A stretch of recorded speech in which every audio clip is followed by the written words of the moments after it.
hello. What's up tonight, everyone? Welcome. Oh, D-Many, Mark's Avenger, Fierce Deity, Awesome Dude, good to see you, Awesome Dude, MTG Goldfish, what's going on? Admiral Average, Diabetic of USA, Good Pants, and Diddy Mon, Jay Zoller. John, 9078, we have a new subscriber, actually 4 months in a row resubscriber. Thank you so much for your subscription. Welcome back to the Fishbowl. Big scoops cheer for our new subscriber. What's up, everyone? King, Dataman, Mini-Midge, Kapzua, Shanner. How's it going, everyone?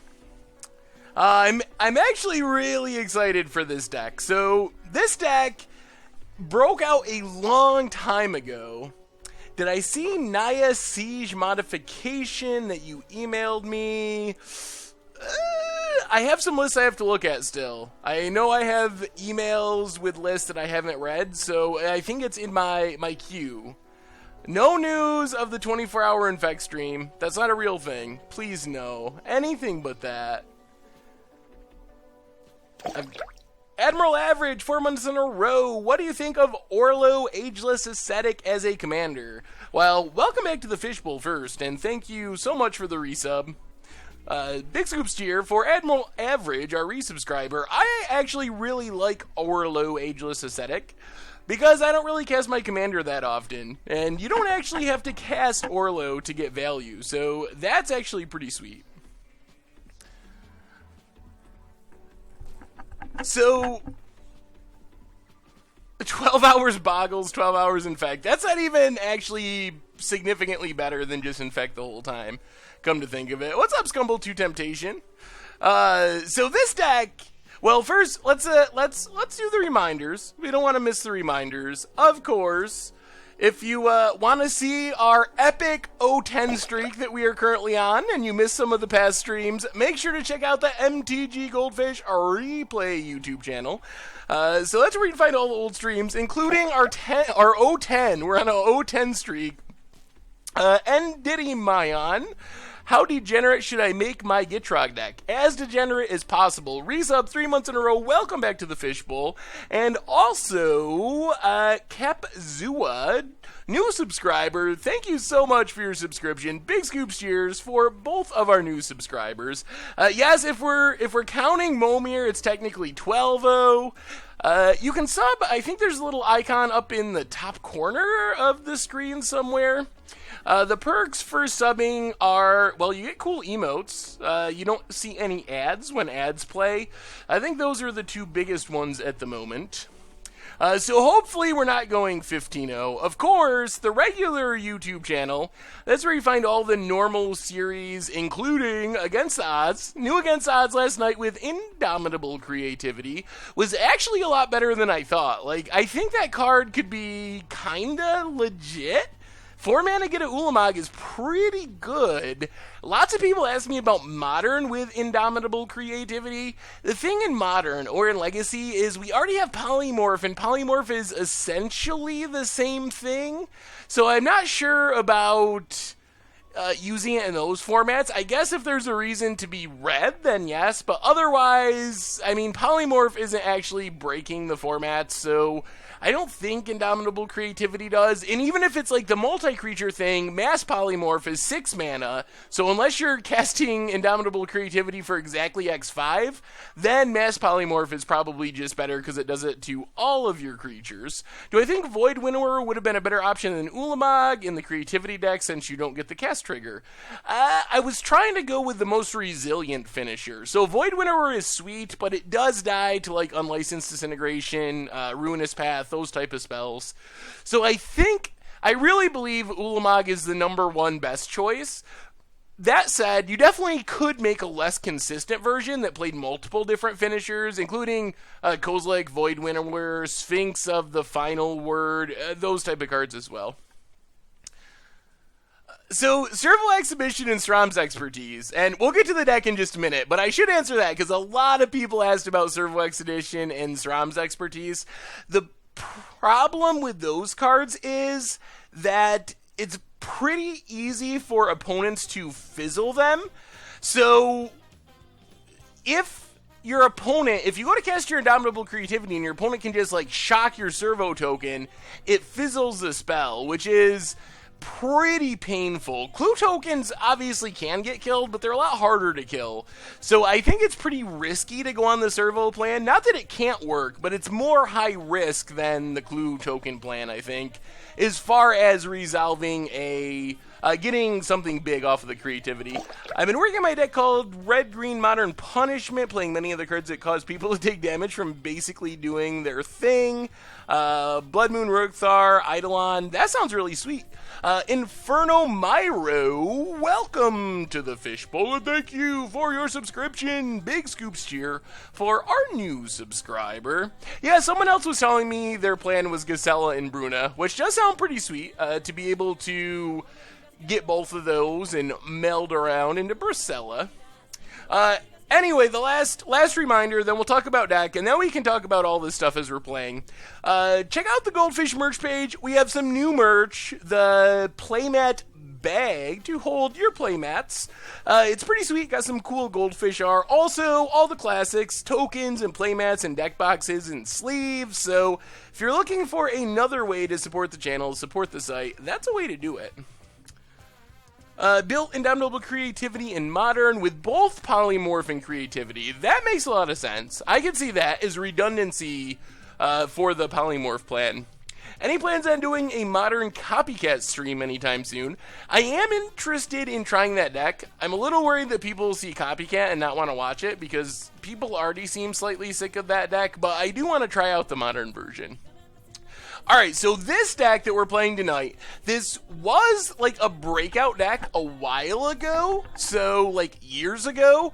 Won some tournaments, I think it performed well at a Pro Tour, kind of faded away, and then all of a sudden it came back. It won a 5K or something this past weekend, I think at face-to-face games.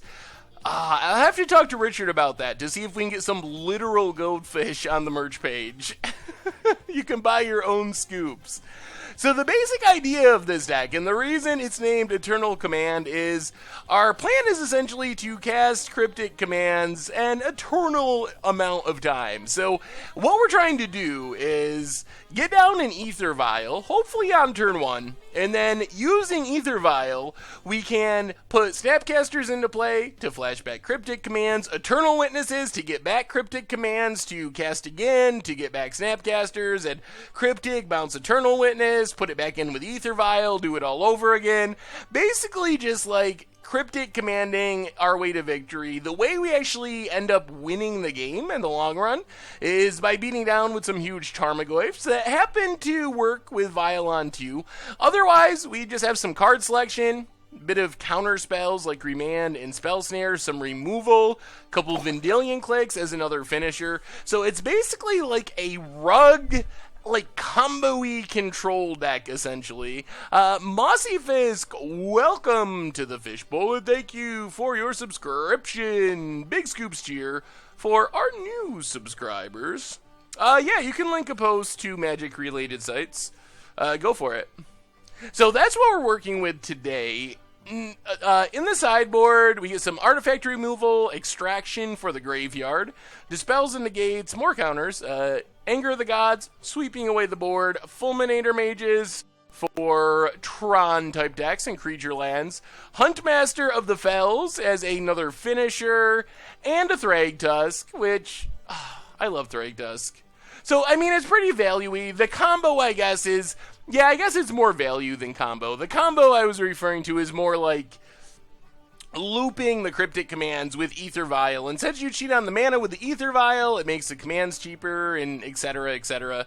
So that's what we're going for today. We'll see how this actually works. So it was like the hottest deck in Modern at one point. I don't even remember the time. It was a while ago, like maybe 2013 or something, 2014.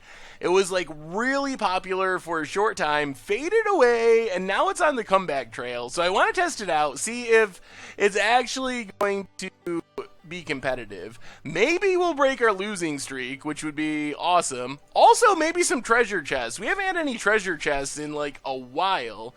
Who goofed yesterday with the Twitch notification? I'm sure that was my fault in one way or another.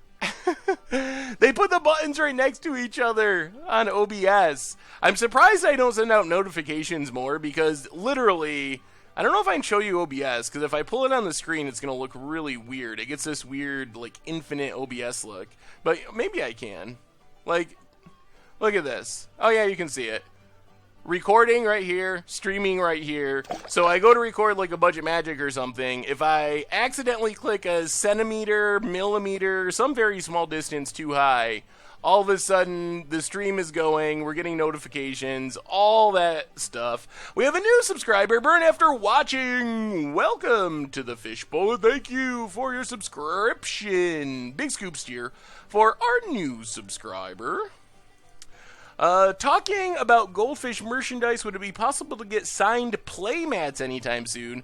We still haven't figured out the signed playmats, but hopefully at some point. Moto, the right size for streaming. Yes, I guess we could do that, if you insist. Drag that chat box around a little bit. There we go. We have another new subscriber. It is Oi Punk Snot Dead, 4 months in a row. Thank you so much for the resub. Big scoops here for our new subscriber. Alright, so we get to play first. Ooh. Our opponent says they're a big fan. Also, holy bleep. Oh, so let's keep this. We got the Ether Vial. We got a couple of Tarmogoyfs, a bit of removal.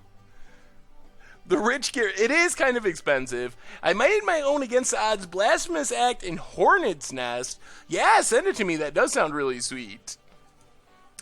Yeah, I'll just have to... Poor Richard.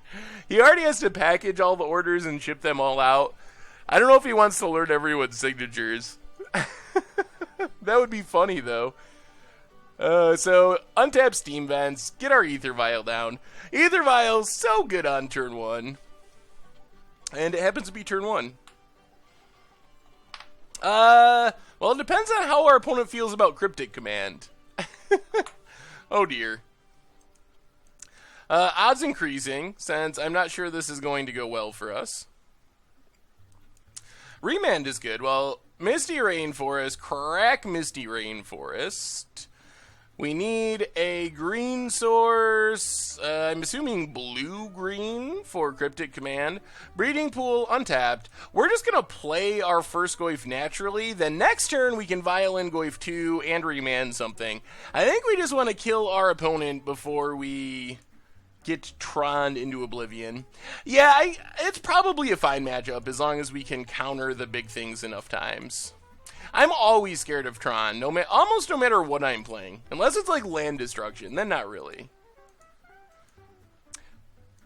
Special Valentine's Day episode of Against the Odds. Pia and Karen, Heart of Kieran, Rings of Bright Hearth. That's a really good idea. I might have to look into that. Vice and God, new subscriber, welcome to the Fishbowl, and thank you for your subscription. Big scoops here for our new subscriber. Oh, so we are against Eldrazi Tron, actually. Not normal Tron, it's Eldrazi Tron. This hand is still probably pretty good, though. Vapor Snag gets a lot more value if this is Eldrazi Tron. Nearly Same Jim, 4 months in a row. So many 4-month sub resubs. Thank you so much, everyone. Big scoops here for our resubscriber. So, Ether Vial up to 2. There's a Serum Visions. I would like to Serum Visions. I also feel like we should leave up Remand. Let's be greedy. We do actually want to hit our... that's the wrong 1-mana blue card. Do actually want to hit our land drop. So, Serum Visions. Alright, so... we're getting lands the next 2 turns, which is decent. Our opponent won't have Tron next turn, so we don't have to worry about that. Our Goyf grows a bit. Huh? Oh, Dismember? Alright, Dismember's the Goyf. Fair enough. And my game store since Oath came out, I've run Bonesaw deck every game day. This week I'm trying to make it 8 Bonesaws with mechanized production as the deck's main win con. What are my chances? It's going to be a challenge. It is definitely going to be a challenge. But you got like Saheeli's Artistry, you can copy an artifact. You got mechanized production, you get the 4 actual Bonesaws. So I don't think it's literally impossible, but it's going to be difficult. Opponent corrects the map. I'm pretty sure that Valentine's Commander will see some lovely Swiftfoot boots and cute. So Tomer is very good at that. Well, our Goyf is now at 5/6. Goyf is just so big. That was pretty easy. Vial, I think we're going to leave it on 2 for now. Play a Flooded Grove. Get in with our Tarmogoyf. Put our opponent to 11, and we're kind of on the beatdown plan. This is not looking like a control deck. This is looking like an aggro deck right here. It looks like we're going to get a pretty quick win. Sanctum of Ugin. So if our opponent like taps out for a... Yeah, this deck is super sweet. If they tap out for something, we just get to counter it. Matter Reshaper. I don't even know if I want to counter that. Let's not. We can always just Vapor Snag it. That's probably the smarter play. Wait till end of turn, Vapor Snag it, put in Ooze, hit for 5, 6, 7, 8, 9, 10, 11. I think it's actually lethal if our opponent doesn't have something here. Yo, Goldfish, my friend is worried that it's a bad sign that an opponent on MTGO called him the Antichrist in his deck, the Spawn of Satan. I wouldn't worry about it. Moto players can be like that. I mean, people shouldn't be like that. I'm not trying to encourage that behavior, but don't take it personally. It's the internet. People say all kinds of crazy things on the internet. So Vapor Snag. I wonder what the deck was, though. For game day, I'll be doing some IRL against the odds. Bant Mechanized Fog. That sounds super sweet. Alright, we'll just pass. We'll leave this on 2. Oh, we can't win here, can we? If we eat the Tarmogoyf, we shrink our Tarmogoyf. Yeah. So we're actually a point of damage short. I think this is still good, though. We get in for a bunch. Put our opponent to 3. A virtual 1 with Electrolyze. Play Misty. Pass the turn. Definitely had people watch the stream before, I think. Went 3-1 with White-Black Fabricate. Awesome. That deck is still really fun, and I think it got a lot better with Aether Revolt. I really like that deck.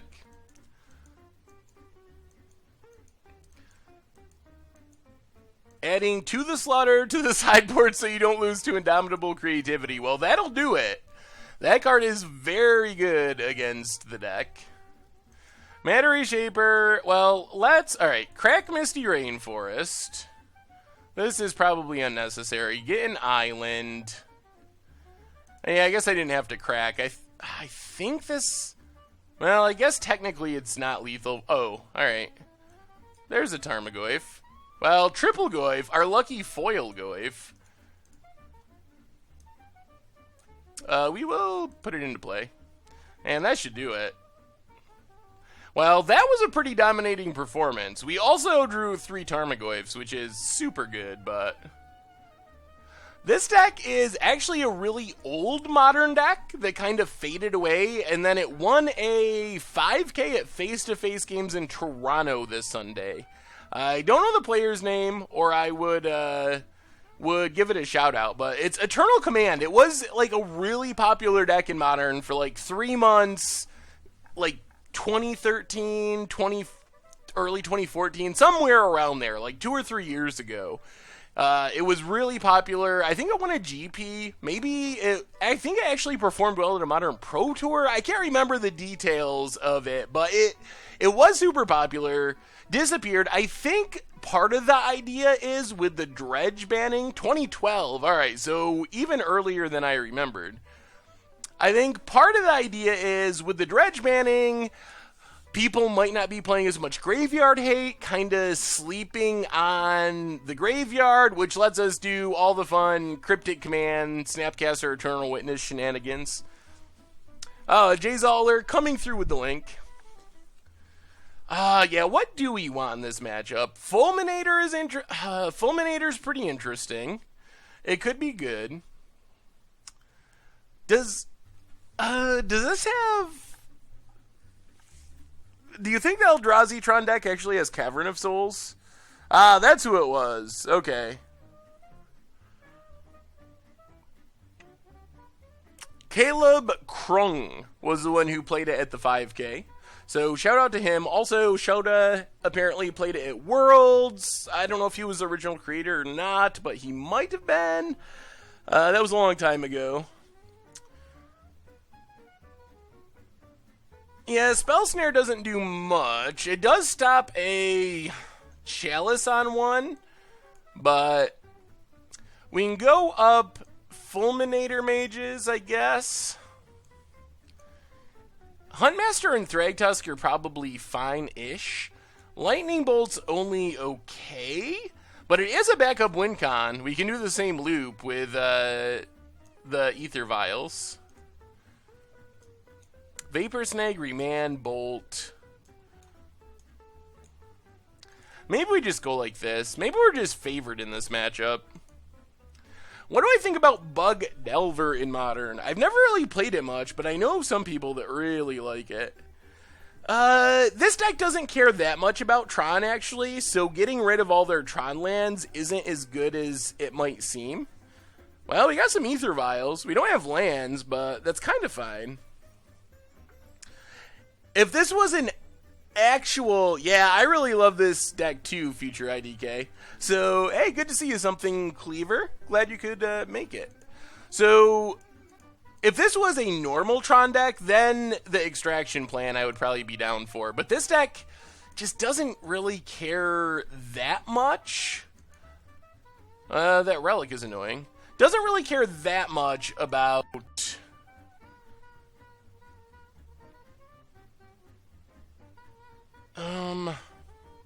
Doesn't really care that much about its Tron pieces. Like, they're nice and the deck likes them, but they're not essential. It's not like they can't function if we get them off Tron.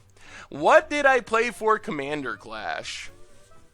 The deck I played was pretty spicy. I don't think I can tell you what it is, but it was pretty sweet. It was a very, very me deck. Whoever sent it probably figured that I would at least strongly consider playing it.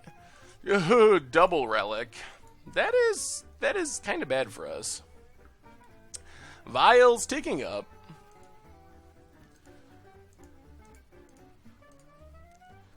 Alright, let's Serum Visions. We gotta find land. Not a land, so... Serum Visions and Flooded Grove on top. Pass the turn. Oh boy.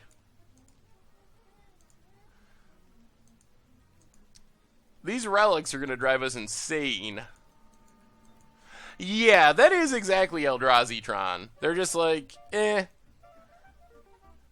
might as well play it, because I'm playing colorless lands anyway, and there's some of the better colorless lands, so why not play Tron?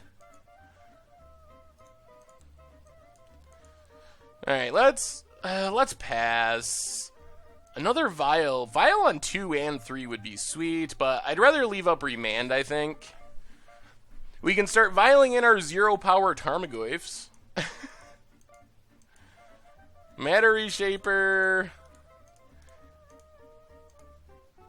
Yeah, let's Remand it. Oh, it's going to be so hard to get graveyard value through these 2 relics. We really need our opponent to just give up and start cracking them to draw cards at some point. Well, let's play our 0-powered Tarmogoyf. Definitely taking up to 3. Electrolyze. Alright, well, let's Serum Visions. There's a land. Ooh, land click Fulminator Mage? We will keep both of those. Play Misty. Play Ether Vial.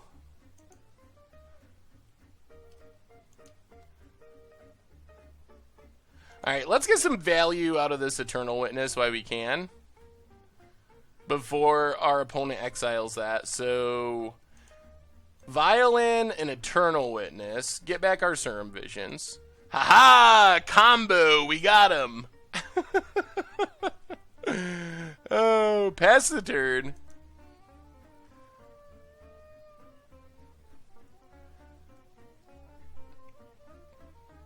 Is anyone going to game day? Going to game day with Mono Red Improvise. Ooh. That sounds pretty sweet. Oh, well, you're welcome, Frisbee Dogs. Also, this deck is the only one that's made... He's scared of... Wait. The deck is the only one that he's made that's scared of, and $300 decks have been scooping after game 1. It will be a list soon. Ooh. That's sweet. Tweak Q, what was the list we were talking about? Welcome to the Fishbowl, Tweak Q. Thank you for your subscription. Big scoops cheer for our new subscriber. Yeah, mechanized production is going to be fun at game day, I think. That's a good choice. Etherborn Tribal, nice. That's another good option.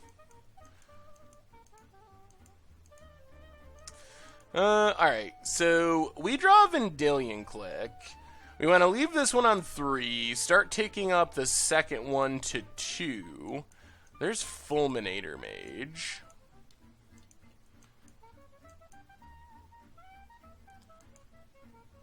Now let's...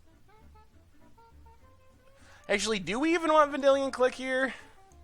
I mean, it's a flying clock. I guess that's good. Serum Visions. Draw a Click. Bolt and Vial. Vial to the bottom and Bolt to the bottom. We're probably going to shuffle them away anyway.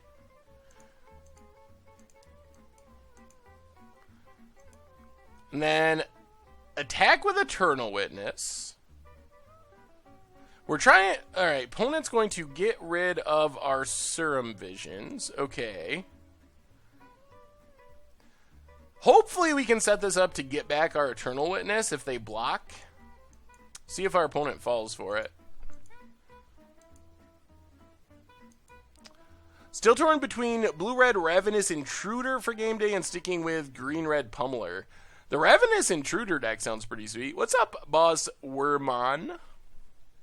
Opponent blocks, things die. Matter Reshaper gives our opponent...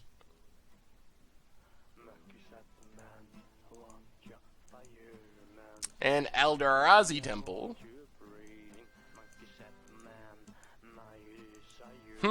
That is a good one. So, let's...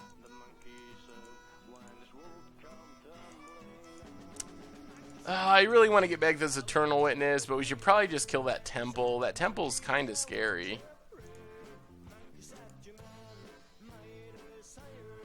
Well, let's pass. See what our opponent does with this Relic.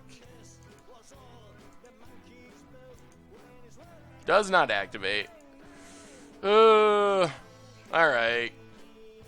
Ether Vial. I guess we better kill it. The 13 Army, welcome to the Fishbowl, and thank you for your subscription. Big scoops cheer for our new subscriber. Crack Misty. Alright, so we do lose our Eternal Witness. That's fine. Good news is we're going to be able to get back a...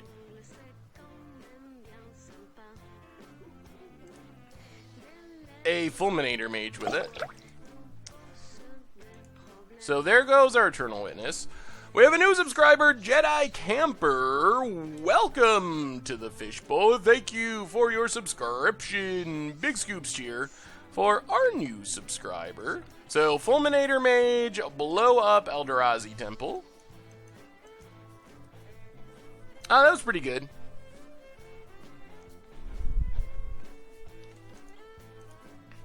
keep our opponent off their mana.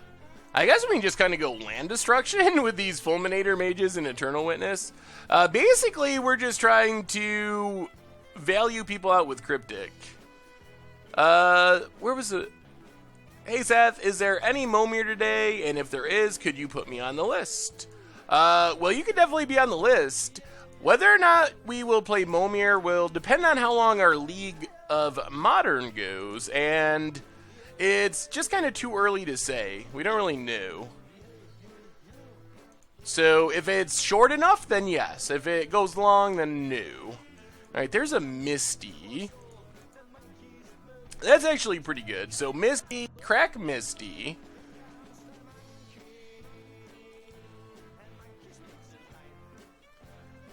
Uh-oh. What's our opponent doing? Let's it go. We need a red source, so we will get a Stomping Ground, untapped. Then we can go to combat, get in with our Tarmogoyf. Down to 18. I feel like we're in good shape, because now we get to Ether Vial. Violin, Eternal Witness. Eternal Witness back a Fulminator Mage. And then just cast a Fulminator Mage and just be like the land destruction deck. Oh, yes. And then we'll just blow up a power plant. Opponent's all the way down to 2 lands. And this might force them to crack a relic at some point.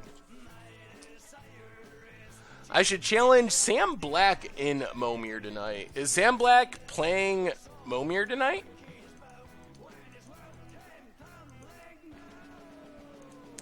Alright. Exiles our graveyard. They're going to be a little sad when we play another Fulminator. I think we actually got to tick up to 3. I wanted 1 on 2 and 1 on 3, but I think that's the right thing to do. So 2 on 3, and we draw the Goyf. Well, that's fine. So Vial in a Fulminator Mage. Our opponent's going to be so sad to see this. Fulminator, blow up power plant. And then we can attack with everything.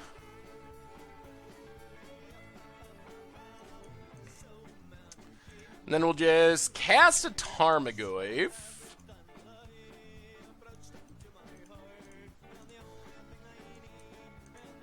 And Pestern. Enjoy the background music been playing in the background. You should check out the Taxpayers. I bet you would dig them. I will have to check them out. I've never heard of the Taxpayers. No deck tech for this one. Not yet, at least. This is just a deck that I really wanted to play, so we played a deck tech. We played deck tech decks the last few streams, so this is just kind of a freebie. Yeah, this is an old one. That is for sure. Do we finally make our opponent crack a relic? We have a new subscriber, 1410285. Welcome to the Fishbowl. Thank you for your subscription. Big scoops cheer for our new subscriber. Yes, this is initially from Worlds a long time ago, and it won a tournament this weekend. Opponents going after themselves with the relic. Okay. Can we kill our opponent here? So let's violin our Vendilion Click. Opponent's at 1 land. We might as well target them because we want both of our burn spells. Holy. That's a lot of Eldrazi. Well, we'll let our opponent keep all that stuff. We don't really want to draw them into a land. And then we'll just bolt our opponent's face, get an instant in our graveyard to pump up our Goyfs. We are super close. Everything is going super well, Pauper Arbust. How are you tonight? So no, and also no. Not sure if this link will work, but I'm trying to make this deck. No such luck. Huh. I see the list. It looks very weird, but the way it's formatted or whatever. Ooh, Intruder Alarm. I do like Intruder Alarm decks. And we got the GGs from our opponent.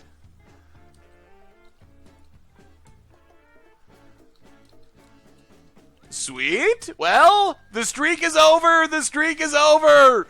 From 0-12 to 1-0. That's what we like to see. And that felt really good. I think we played Nightfall on stream once, a long time ago. First, let me update this record because I'm pretty proud that the streak has come to an end. We're up to 1-0. We might get a treasure chest. It might happen. Oh, sweet. Yeah, let's do another one. All right, gonna run a quick 30-second commercial.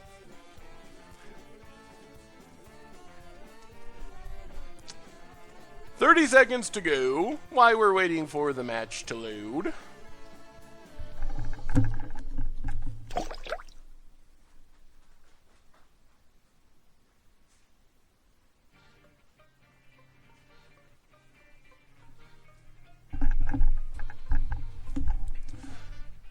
So this deck looks super sweet.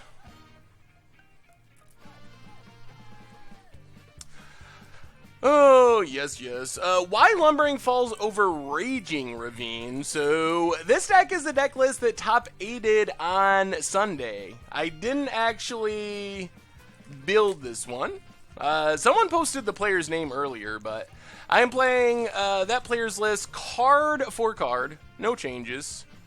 So I don't know the exact thinking behind it. I guess it doesn't die a lightning bolt. That's something.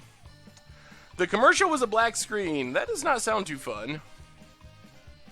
Alright, on to game 2.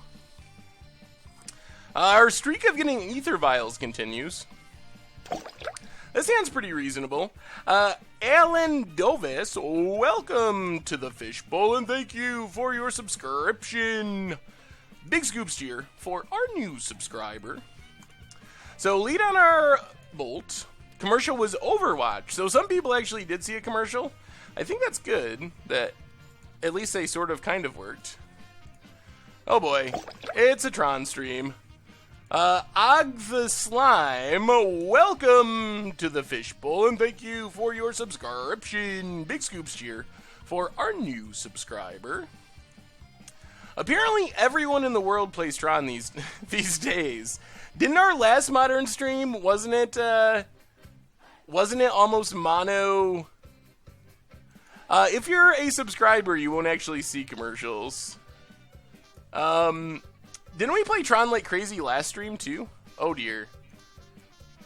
That's gonna be turn 3 Tron. Let's see how bad this is for us. And another expedition map. Our Fulminator mages are in the sideboard. What's up, Daniel from Brazil? How goes it tonight? Tron needs a ban. Yeah, apparently everyone is playing Tron on Magic Online these days. I mean, hopefully we draw some cryptics. If we can start doing our cryptic tricks. Vapor Snag, I guess, could be relevant someday. I think we just pass and leave up Remand. Vial and Ooze. The next turn we have the ability to Vial in a click and get rid of something else. So there's Expedition Map for our opponent. Cracks it. Banning one Tron land would be so funny. I haven't brewed around Displacer in a while. I still love that card though.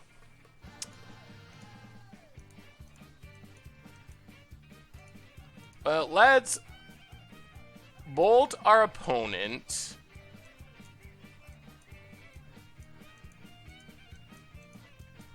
And I guess we just let that go. Violin a Scavenging Ooze. And untap.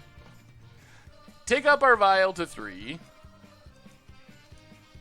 Another Vial. Well, get in with our Ooze. Maybe we can tempo our opponent out of this game. This does not look like Eldrazi Tron, though. Play another yeah, play another vial. Oh, yeah. Well, we wanted to pump up our future Tarmogoyfs. That's what I was doing there. I didn't just cast a spell into that chalice. You did see that. You did see that. I'll edit it out. Alright, Vidillion click. Target our opponent. Oh, this is Eldrazi Tron. They just have Tron. Well, in that case, I think we gotta take this Ulamog so we don't just instantly lose. Yep. Get rid of the Ulamog. Opponent's hand's still pretty good against us. Reality Smasher, sure.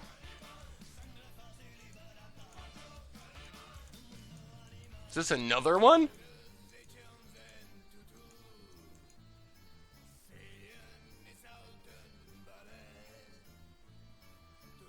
Chalice on 2. Well, we kind of gotta remand that, or our remand's dead. There's a Goyf. Goyf is maybe big-ish. Problem is they have that thing that makes us sack all of our stuff, which is super bad. We haven't found a Cryptic. We have a Mountain. Well, play the Mountain. Attack with both. Opponent's down to 10. I don't think we can play the Goyf. I think we are in trouble now.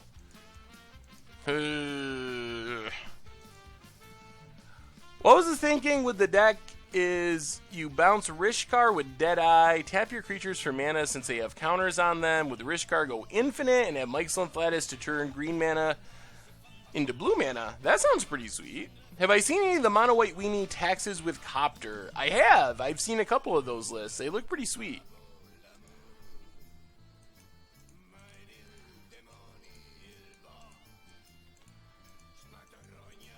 Chalice on 2.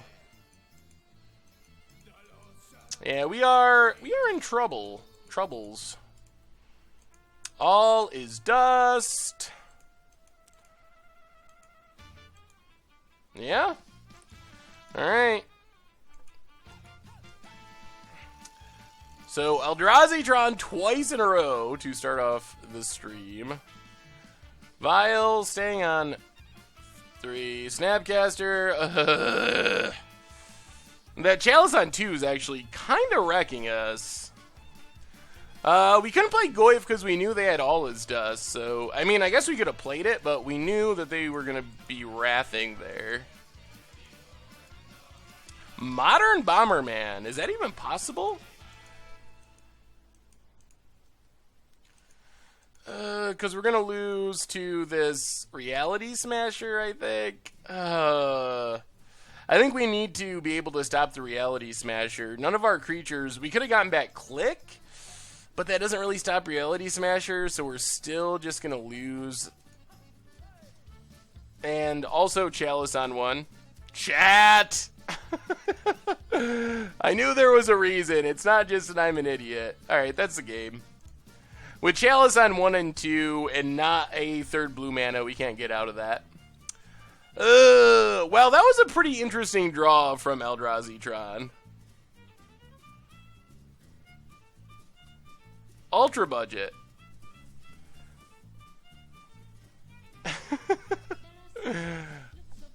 Alright, well, let's go Fulminator Mages again. Go down the spell snares. And maybe bring in the Ancient Grudge over a Vapor. Well, Vapor Snake can be alright-ish.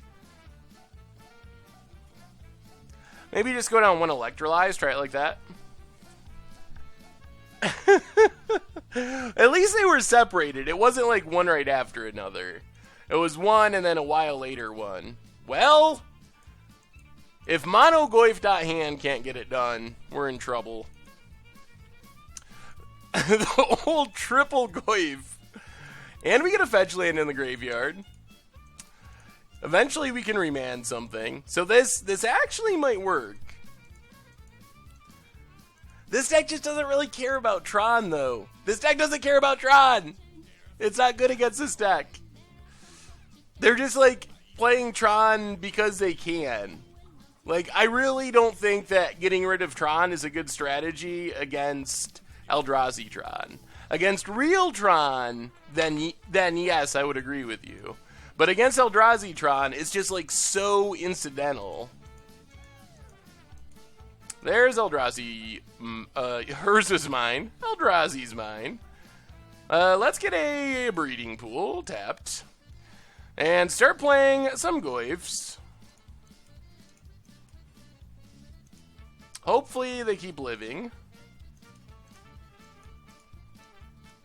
Cryptic is sweet, but a ways away from being castable. So Goyf number 1, pass the turn. See what our opponent has.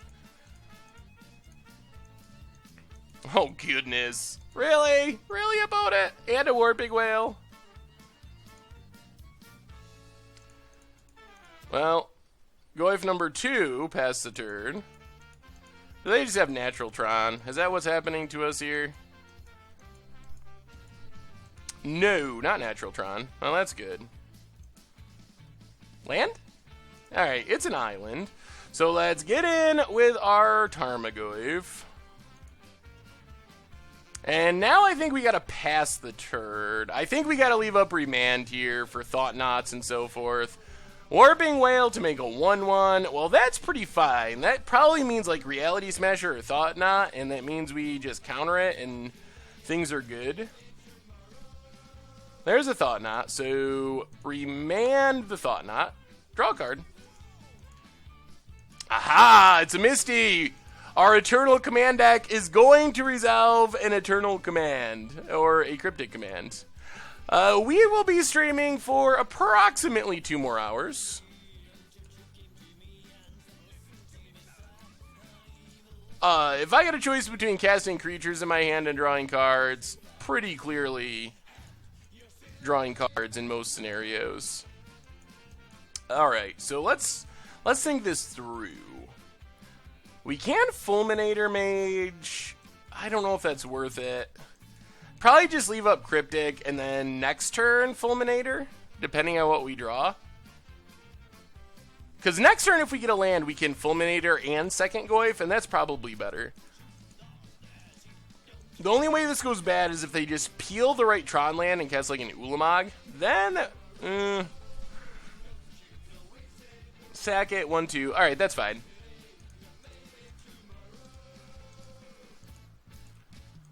There's the sacking of Expedition Map.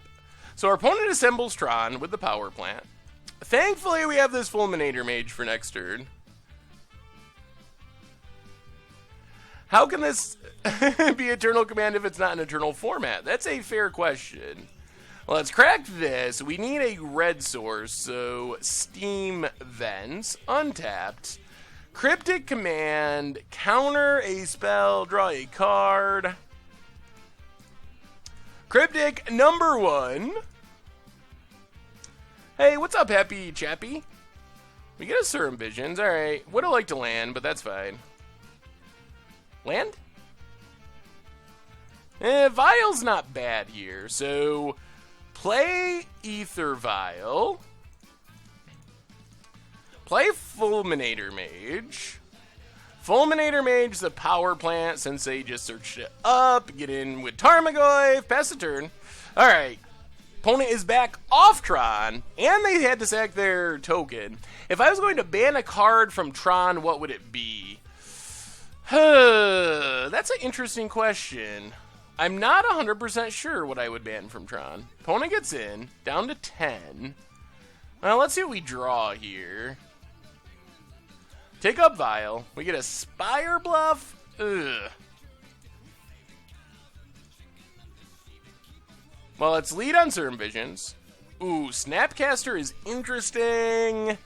Bolt. So this is 4, 5, 6, 7, 8, 9, 10. That puts us dead to another Reality Smasher. Is that where we want to be? Another island. Next turn we can Cryptic, though. I don't think Tron really needs banning right now. Free when red to second place in an IQ? Congrats, that is super awesome. Ban stirring is probably fine. I don't know if Tron really needs a banning at the moment, though. It could get there, but I don't think it's there yet.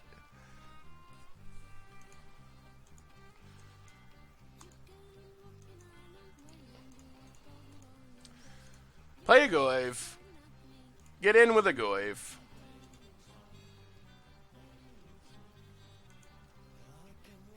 Well, we're not dead to another Reality Smasher. Our only fear is that Tron piece. That's the only thing that really gets us here. Next turn we'll have Vial on 2 with Snapcaster, Cryptic in the graveyard. Okay. Well, there goes our Snapcaster. This is probably still going to work out, though, since we have the Bolt on top.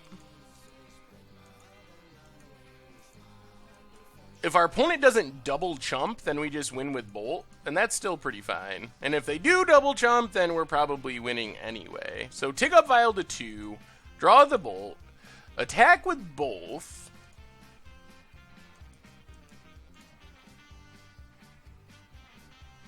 Alright, 1 chump. Opponent drops to 2. We draw a card, it's a remand, and there's a Bolt. Ooh, we got there! Alright. So we're beating up on Tron bit by bit. Teenan the Penguin, welcome to the Fishbowl, and thank you for your subscription. Big scoops cheer for our new subscriber. I'm starting to think that this deck actually has a good matchup with Tron. Obviously, that doesn't mean we're going to win every time, but it feels like this is maybe a decent matchup. We beat Eldrazi Tron match 1, and we're up game 2. What do I think about Helenbergo's announcement? Many smaller countries actually lost any real chance to play competitive Modern and lost many competitive REL tournaments. So I should preface this by saying I don't know that much about the impact on smaller countries. I would definitely trust people from those countries more to explain it to me. I'm definitely not an expert on that. I think that in the U.S. and a lot of countries, Nationals is better than the WMCQs. People seem generally excited. The downside is that losing Modern events is kind of annoying. I don't know if I read it last time, but I wanted to thank you because I won SCG Regionals thanks to you and your videos. Well, go Gary73, you're welcome, and that's awesome. Congratulations. What's the best deck in Modern, in my opinion, right now?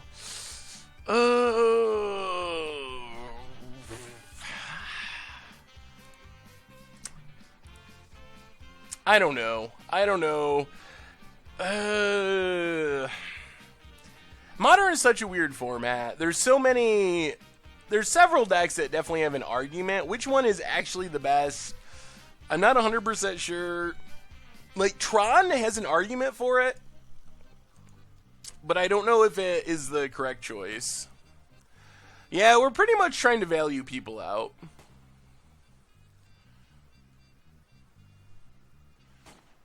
Vapor Snake, Eternal Witness, all lands? Yeah. I'm guessing that this is probably a mulligan. What's my favorite deck I played in Commander Clash? Alright, well, we got a remand. I think the Mono Black Shadowborn Apostle Storm deck. It never went off on Commander Clash, but it was super sweet. If there's one deck I was going to revisit on Commander Clash, that is the one I'd want to revisit. There's an Urza's Mine for our opponent. Action, please. Well, Spire Bluff number 2. Oh, dear. Well, we have lands. I guess that's good. I have heard about the Cowardice bug, but I haven't actually seen it. Opponent has another Tron piece. Come on, Fulminator Mage. Well, more remands can cycle through our deck. Let's play Misty. We're not going shields down with the remands. I think War of Invention is pretty insane Magic card. Another waste. Opponent has a pretty slow hand. So far the league's going well. We won round 1, and we are 1-1 here in round 2. Also flooding out a bit, but...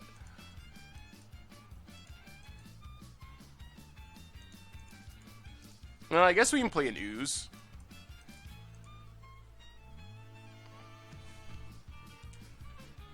Yeah, Tron seems to be everywhere.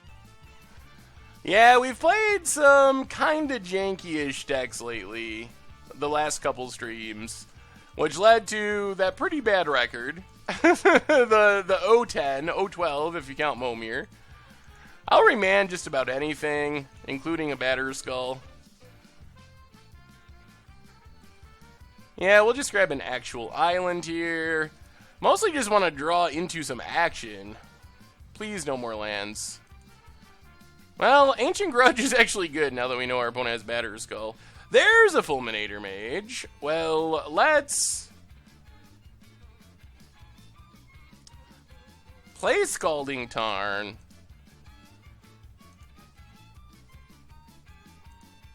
Play a Fulminator Mage.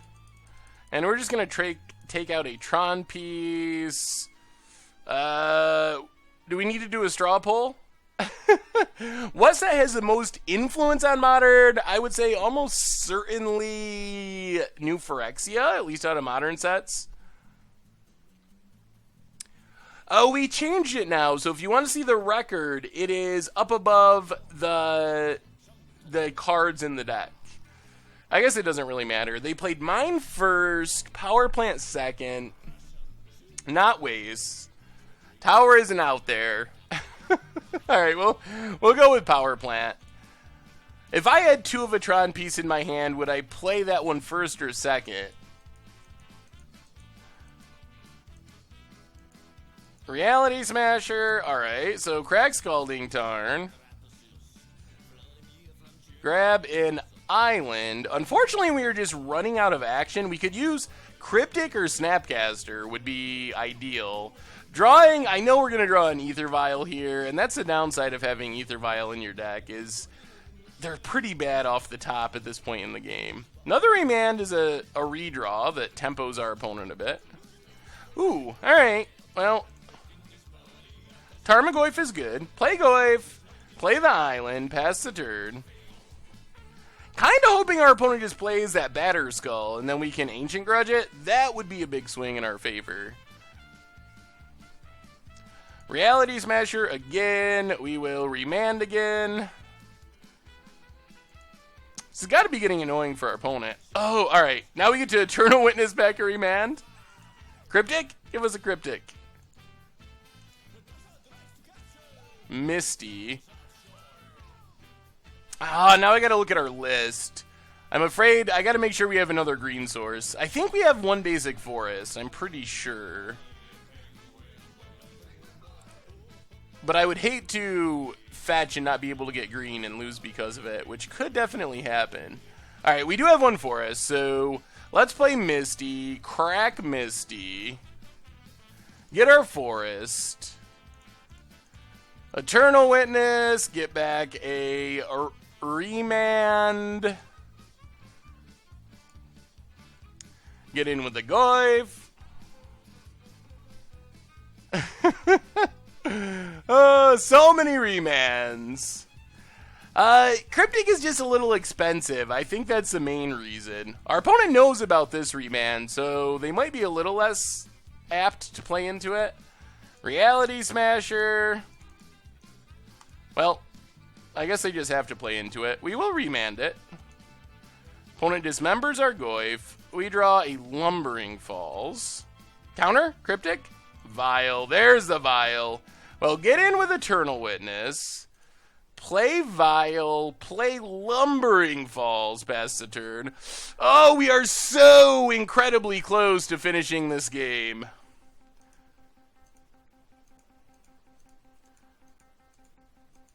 There's Batter's Skull. That's good. That's what we were hoping our opponent would do.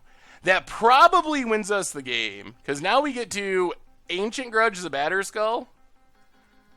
Come on, Cryptic. Let's draw something. Goyf is something. fire up Lumbering Falls, hit our opponent for 5. 1, 2, 3, 4, 5, 6, 7. Okay. Stomping Grounds, untapped. Play Goyf, pass the turn. Alright. I think we got it. If our opponent plays a All Is Dust, then we win with Lumbering Falls. If they don't play All Is Dust, whoo!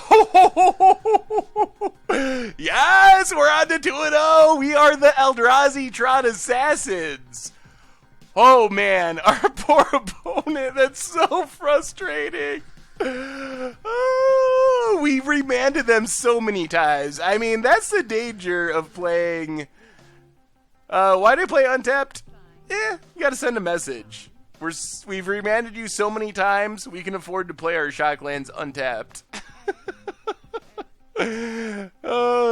Plus, our opponent might not have realized that we had 0 cards in our hand. They might have looked at like the wrong number or something and thought we had another remand. Not that it would have mattered, because our opponent was pretty clearly just going to slam stuff into remand forever, because that's what they did all game. Oh, I almost feel bad, because I've been on the other side of that, and in those scenarios, getting remanded is actually way more frustrated than just having your spell countered. Like, it feels so much worse to have it bounce back to your hand, especially since you know your opponent's drawing a card, which means more remands and snapcasters, so that was brutal. But that's what the deck can do. I mean, imagine if remand was Cryptic Command in that scenario. It would have been even sweeter in some sense. We would have drawn so many cards, generated so much value, but it works with remand too. So, up to 2-0. That means we are 1 win away from getting a treasure chest for the first time in about Affinity. Has Goldfish Team ever thought about making an app where you can build decks and upload them to the site? That's a really good idea. I know Richard has thought about app stuff before. I don't really know the details of what he's thinking. He does all the programming type stuff, but I'll have to ask him about it. Why don't I do Against the Odds as a league? Well, there's 2 big reasons. One of them is that on Against the Odds in specific, the decks are pretty janky. So, but the biggest reason is in leagues you just play the same stuff over and over again, and people don't like duplicate matches. So if you do a league, you're committed to playing those 5 games. When I'm recording in the 2-player queues, if I run into the same match for the 2nd or 3rd time in a row, it doesn't really cost me much just to scoop and go to the next match. But if you play a league, you're kind of committed to posting all of those matches, because it's really weird to leave out matches from a league. People are like, what's going on? Like, why would you not post all of them? Something sketchy's going on. You're trying to do something. So it's just easier, I think, to record them in the 2-player queues. I don't know if Richard is here or not. I have met Richard in person. I don't know if he's here tonight. He might be lurking. Could we start a pro team for Goldfish? That would be sweet. Someone was designing uniforms for a Goldfish pro team. We'd have to get pros, though. That's the problem. The team part is easy.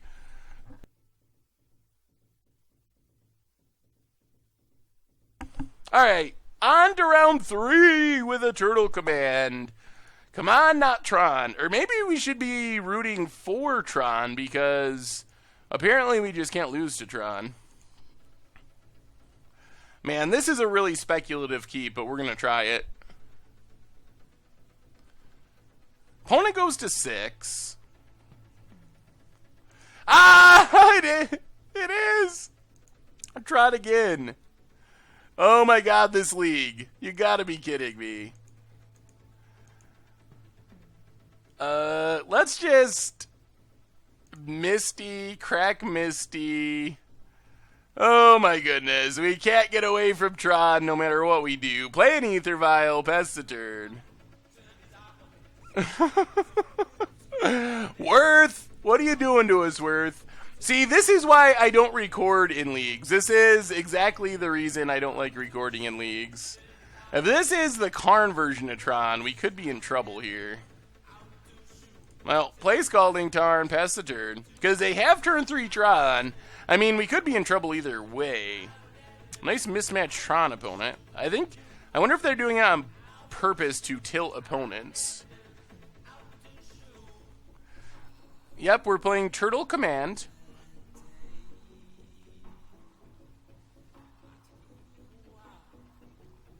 We played Tron 3 times the last Modern League, too, I think. And then we did play Geist a bunch before that. Come on, no Karn. No Karn. Just some janky Eldrazi. Another Expedition map? Oh, my lord. Cracks it. Gets another tower. Is this just going to be turn 4? Oh, okay. This looks like normal Tron. Oh, I'm not feeling even a little good about this. This is one we can bring in the Surgical Extraction, though. Oblivion Stone. Yup, sure. Why not? Well, let's crack the Scalding Tarn. Get a Steam Vents tapped. Take up our Vial. Alright, it's a Lightning Bolt. We can send a message. I'm expecting Ulamog here, and then we're just dead.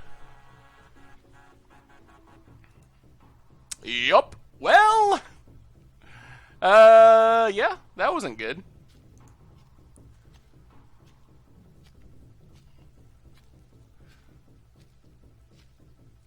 Ether Vial is like actually the key piece of this deck. It might not be obvious because we've played Tron a million times and it hasn't come up too much, but it actually is super important to the deck. So, Fulminator Mages, Surgical Extractions, Ancient Grudge, Negate can come in. Snare is essentially a dead card. We'll probably go down Vapor Snag, which is likely not very good. Electrolyze is also questionable. It might just be something like this. And hope we draw Fulminators and counters.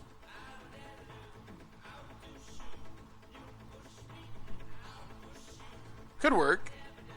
Both the Ulamog. What would I ask him about Modern now? What would I ask Sam Stoddard about Modern? I'd have to think about it. I'm not sure off the top of my head. Wow. Well, we have some Serum Visions. Hopefully that's good. Well, let's Spire Bluff and...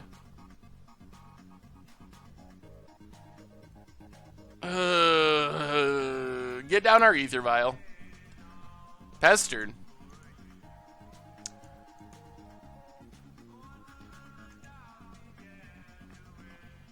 Can you guys implement a buy list of popular MTGO bots as well as normal buy prices for now? Then you can see how much you could sell your deck for if you don't like it. Oh, that's a cool idea. Another good suggestion for Richard on the programming end of things. Alright, take up our Vial. So, Misty Rainforest, crack Misty Rainforest, get his Steam Vents, in case we can find a Fulminator here with our endless Serum Visions. Scavenging Ooze, Spire Bluff, Serum Visions. Well, Spire Bluff to the bottom, Serum Visions. Oh, I think we're just all in on finding a Fulminator here.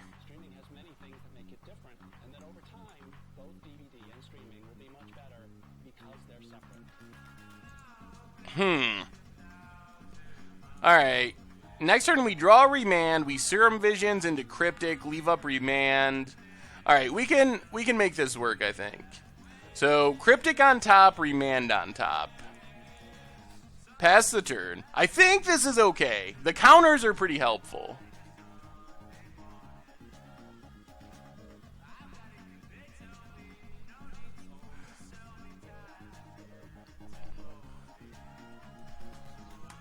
We already have a pro here? I'm assuming you're not talking about me. Okay, thanks, opponent. So it's going to be like that, is it? And a relic, also obnoxious. Start eating away at our graveyard. Well, that does slow us down. Well, let's Serum Visions. Lumbering Falls to the bottom. Island to the top. Flooded Grove, and we're just going to play Goyf here. So at least we have something on the battlefield. Next turn, we can start leaving up counters. Hopefully that's enough. Maybe the Goyf will get our opponent to crack their Relic, thereby turning on our Snapcaster Mages. We still would like to find a Fulminator. Pro Tour Jank would be super sweet. I could be a pro then. I think Tron Ballista with Hardened Scales could be a thing. Yeah, I mean, yeah, I guess technically. It could be a thing. Would it be better than normal Tron? Probably not. Can you guys implement a way to search for other things in your site beside cards like decks you don't, that don't see play that you've done in videos, evolutionary gifts, eternal command, etc.? Ooh, another good suggestion. I will also have to ask Richard about that. That's a really good idea, though, to have expanded search capability. There's another Tron land. Opponent's getting close. Alright, so we play an island. Get in with our Goyf.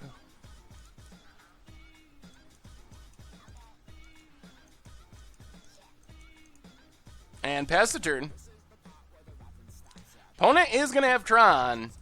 Hopefully this doesn't mean Ulamog. Ulamog is still super bad. It can be countered, but it would be... Whoa, Sanctum? So that means they have Tron in hand?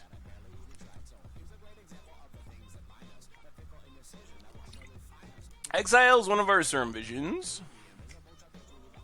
There's the Tron piece, so Tron achieved. Chromatic Sphere. Opponent cracks it.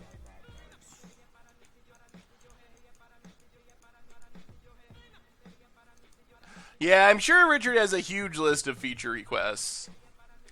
I'll see about putting my deck on the site and send it to you, but I have to go. Hope you win. Well, see you later, the 13 Army. Thanks for hanging out.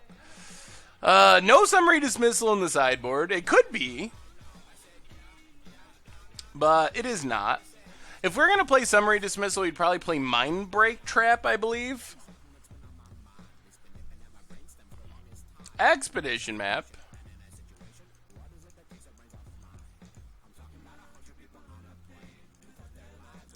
I think we're just going to run a Snapcaster out there to speed up our clock a bit. With this Relic, it's going to be hard to get real value out of it anyway, so we're just going to try to tempo our opponent out with this Remand and Cryptic Command.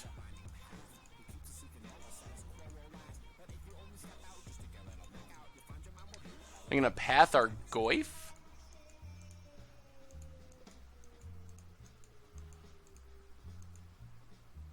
Opponent's thinking about it. Does Inspiring Statuary have a home in Modern? I think there could be a brew. Whoa, that got our opponent to crack their Relic. Interesting. Okay.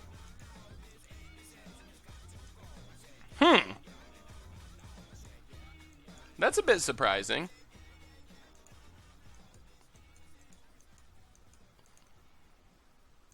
We get an island. Get in with the Snapcaster. Oh boy. This is going to be a challenge. Hopefully Ulamog is not coming down.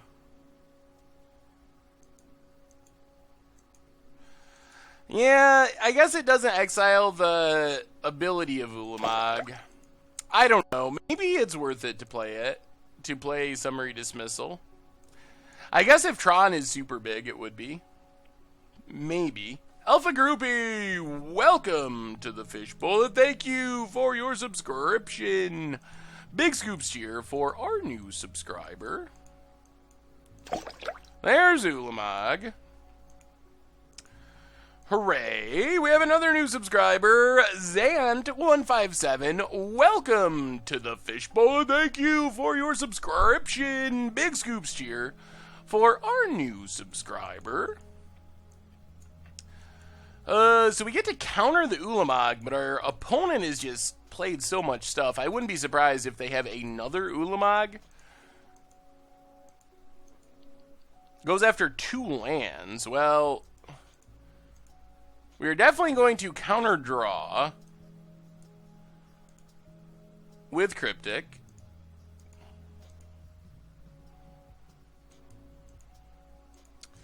Get another Goyf, which we can't currently cast. I think our opponent has a Path, which isn't ideal. If they haven't... Yeah, there's a Path. Okay, well, we get a Forest, so we can cast our Goyf now. What's up, Weber33? Welcome to the Fishbowl, and thank you for your subscription. Big scoops cheer for our new subscriber. I'm not sure how you would expect to Cryptic a Tron piece there. I mean, you mean just bounce a Tron piece, but then they just replay it next turn. I don't think that really gets us anywhere in that scenario. So, play a Tarmogoyf. Pass the turn.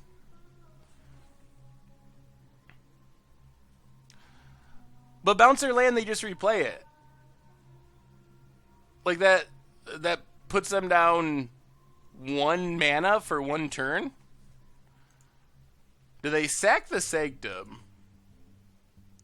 Oh, we could have bounced our own land? Yeah. They get a Ulamog. Well, we get to remand the Karn.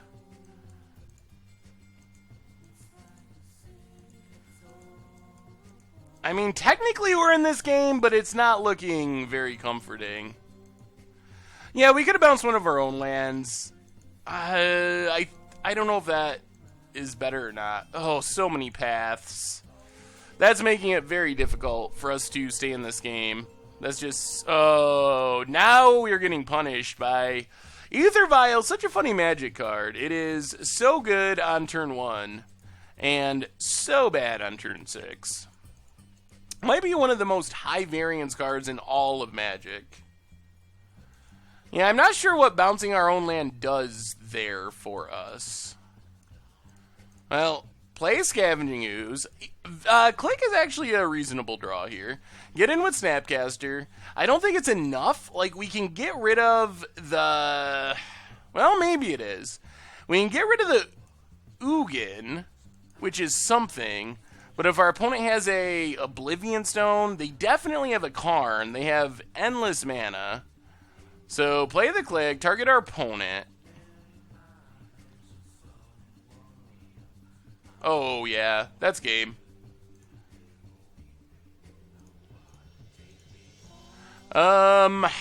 Yeah. I don't think there's any way we win from here.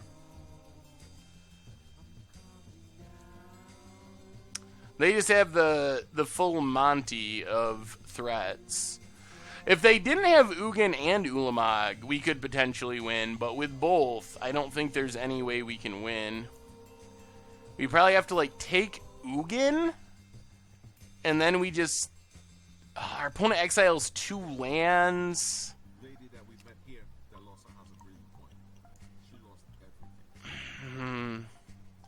I mean, we'll take Ugin, but the game is over at this point. We're 2-0 right now, but we're about to drop to 2-1. Yeah, we haven't... Yeah, this is 3 matches in a row against Tron. And Eldrazi Tron seems to be a very good matchup. This deck, I think, could be a good matchup. The problem is... we just haven't run our sideboard cards. We have 3 Fulminators. We've dug a long way. We resolved so many scries to the bottom with Serum Visions, putting cards we didn't want to the bottom. So we've actually went through like half of our deck without finding a Fulminator Mage. Yeah, the deck on YouTube would be sweet with Emrakul, especially original Emrakul. That would be super sweet.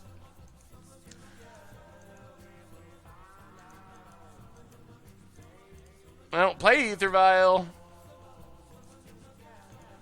Play Ether Vial. I'm having a hard time coming up with combinations of cards that keep us in this game. It's got to involve chaining cryptics. That's the only thing I can think of that maybe keeps us in this game. Opponent plays a card. We remand the card. We draw a land. Opponent plays a card again. Yup. I think that remanding the Karn is probably better than Ether Vial. It's not like there's anything we would draw into by remanding the Ether Vial that would really matter there. I mean, our only way of staying in this game is drawing multiple cryptics in a row, and I'm not even convinced that does it. Actually, I'm pretty sure it doesn't do it. And it's a Tarn. Alright. So real Tron is a little bit trickier than normal Tron, apparently.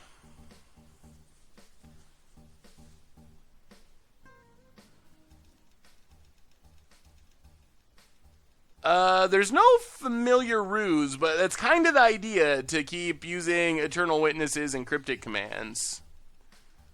Does MTG Goldfish have anyone who focuses on limited? Not at the moment, pretty pangolin. Well, I mean, we're 2-1 against Tron. So, I don't know if just saying it's too strong is good.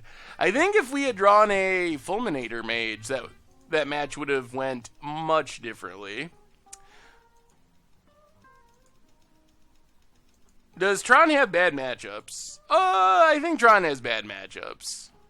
I mean, it's a strong deck, but I don't think that it has no bad matchups. It can definitely struggle with land destruction. Burn, in fact, is a very good matchup. Has a very good matchup against Tron. Things that are quick are probably the easiest way to go about it. And also backing that up with land destruction.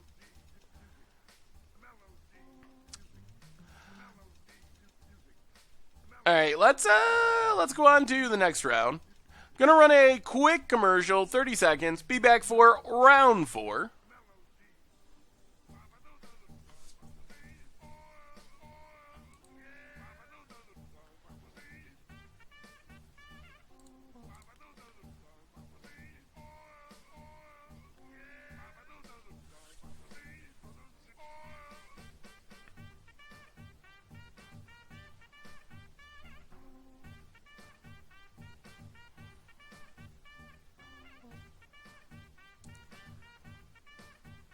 Alright, on to round 4 with our Eternal Command deck. Come on, not Tron, one time.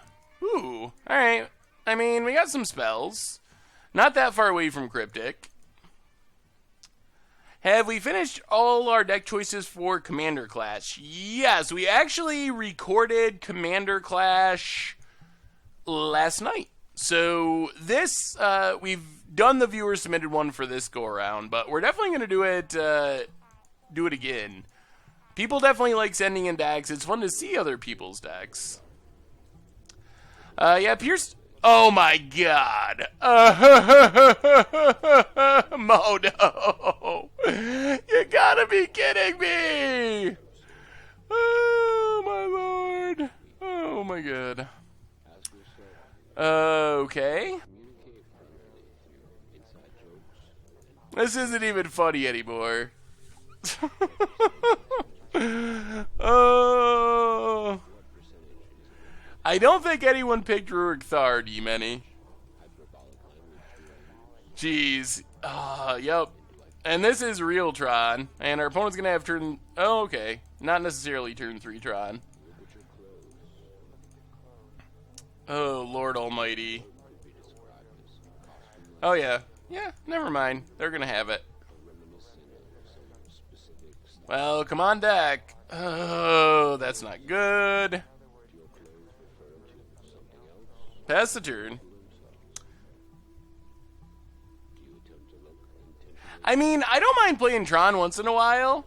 And I don't think this deck has a horrible matchup against Tron, but playing Tron every single round of a league is a little bit unfun.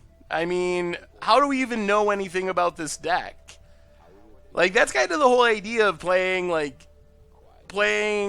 our instant deck tech decks and stuff like that, is to kind of like learn if they actually can compete. And if we just play the same matchup over and over, we learn a lot about Eternal Command versus Tron, but we don't really learn much that generalizes out to the rest of the format. I was hoping for a blue source for Cryptic, but it wasn't meant to be, so now our best hope is to just randomly get a remand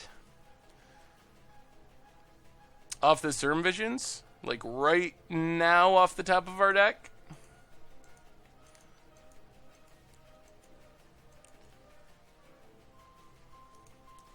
Well, let's put both of these to the bottom. Play a Goyf. Pass the turn. Yeah, our mana's not very good here. Well, probably gonna have time to play a game or two of Momir tonight. That's something. Yes, it's Bring Your Tron to Moto Day. That's an Ugin. Not sure how we beat Ugin. Exiles our Tarmogoyf. Would have been sweet if we had that blue source.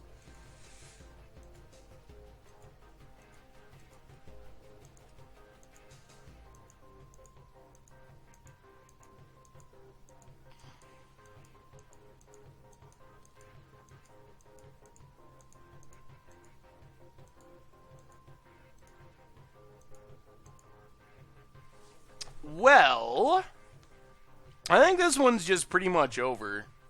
Not sure there is actually much we can do about it. There's our blue source. Okay. So, oh god. Yeah.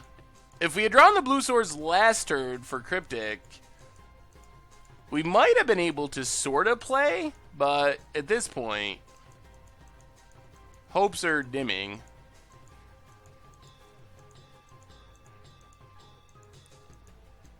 Well, what's our opponent have? Sylvan's Scrying, 4 more Tron pieces. If I wrote a limited breakdown of my own leisure as stress relief, could I send it to you as a review process? Yeah, I mean, if you write something, opponent plays a Karn. If you write something, I'll definitely look it over. I can't really promise in the dark that it would get published or anything, but I'd definitely be willing to look it over for you.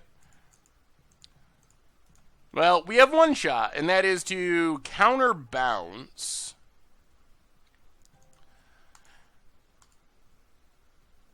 And then draw a blue source and be able to flashback our Cryptic. Okay. The problem is there's an Ulamog that's about to come down and get rid of our blue sources. Does our opponent have Tron piece? I'm pretty sure they do.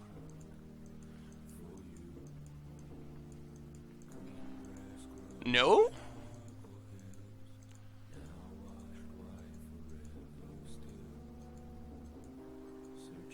What's up the third tail? How goes it tonight?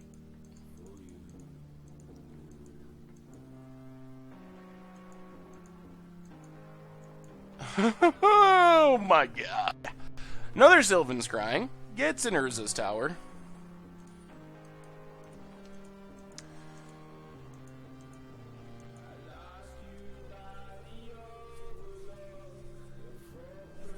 I mean, we can't beat it. Yeah, no card draw, Jay Zoller.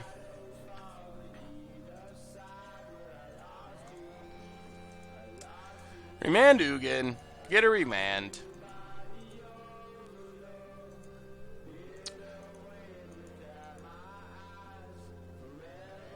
Yeah, I probably should have spell snared. I feel like we're drawing dead, and I'm getting a little sick of playing Tron, so I might not be playing my absolute peak at the moment. Here comes the Ulamog. Alright, we're going to scoop it up. I mean, we could remand it and they cast it again and then we have 1 land, but that doesn't sound like a realistic plan for victory there. So bring in Fulminator, bring in Surgical Extraction, bring in Ancient Grudge. Go down Vapor Snag, go down Electrolyze, go down Scavenging Ooze, and a Spell Snare, something like that. Yeah, there was no winning that game. Yeah, Commandeer would be sweet. This actually isn't our deck. This is a deck someone played at a tournament. Ether Vial is essential to this deck. We haven't seen it because all we've done is played turn 3 games against Tron, where either they get their lands destroyed and do nothing and lose, or they play an Ulamog or Karn on turn 3 or turn 4 and we lose. So we haven't actually got to see a real game of Magic with this deck, with what it's trying to do. So trust me, though, Ether Vial is actually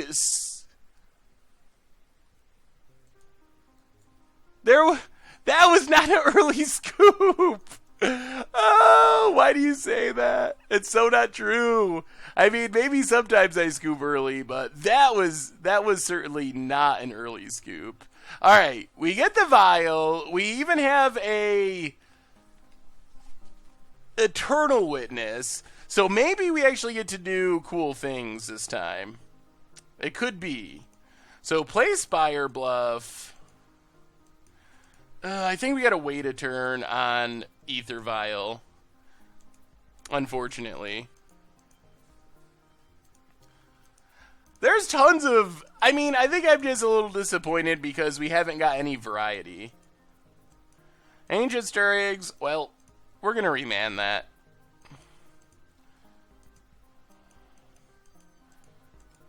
Oh boy. Really? You got one of your one of your greed sources? Oh my god. Okay. Well, that was not what we were hoping for. Deck doesn't play very many actual green sources of mana.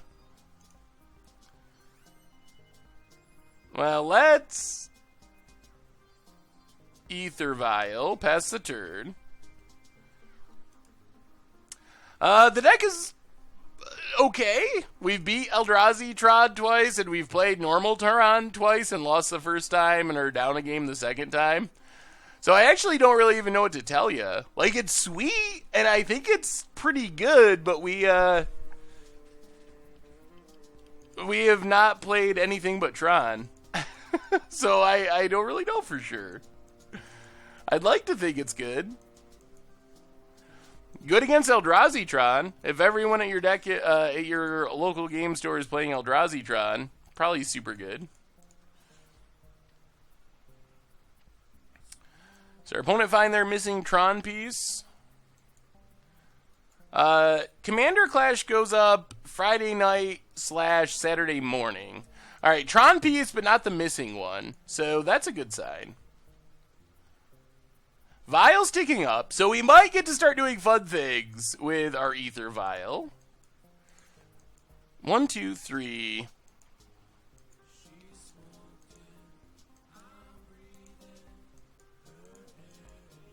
Alright, let's just set up this turn. So, Scalding Tarn, crack Scalding Tarn.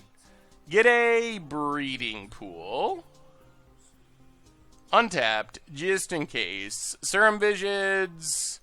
Another Eternal Witness. Flooded Grove, 1, 2, 3. Flooded Grove and Lightning Bolt, both to the bottom. Pass the turn. We're close to doing fun things. We're super close. I'm pretty sure you need a passport to go to Canada these days. Used to be that you didn't, but now you do. Well, we need to negate Relic. Relic actually shuts down all of our fun things. We have a new subscriber, 11 Bartok 11.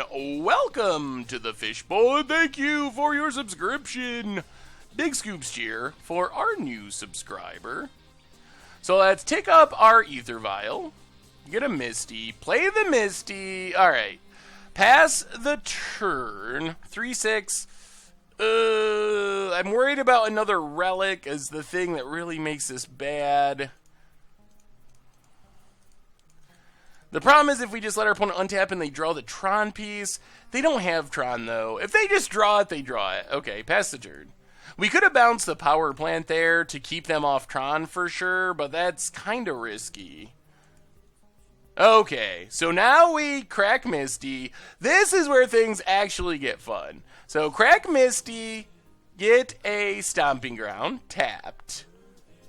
Now we get to Cryptic Command our opponent's Tron piece. So return a permanent, draw a card on the power plant. Get another Ether Vial. Vial goes up to 3. Draw another Misty. Now we play a Ether Vial. Play a Misty. Pass the turn. This is where it gets really sweet. Opponent replays the Trod piece. So we Vial in a Turtle Witness. A Turtle Witness back a Cryptic Command.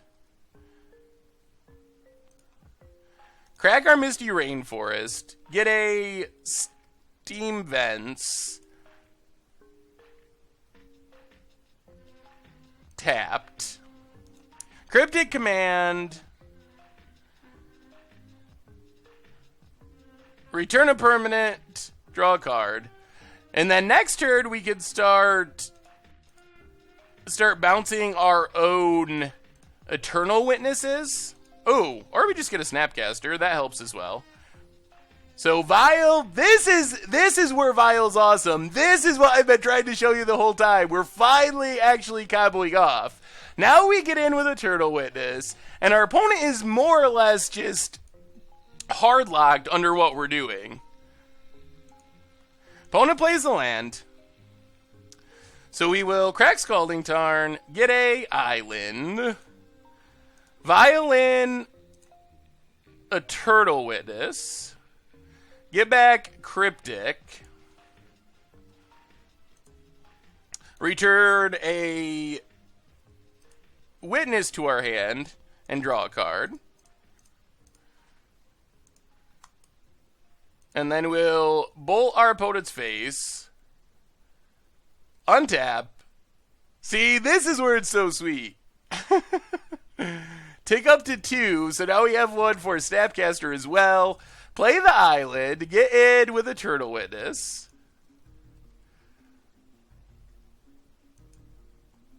Now we'll Violin the Witness. We have a new subscriber. Woohoo, says Blizzard Spectre. Well, welcome to the Fishbowl, and thank you for your subscription. Big scoops cheer for our new subscriber.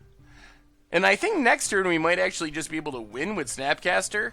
Then we return a permanent, the power plant, draw a card, and pass the turn. Opponent replays the power plant.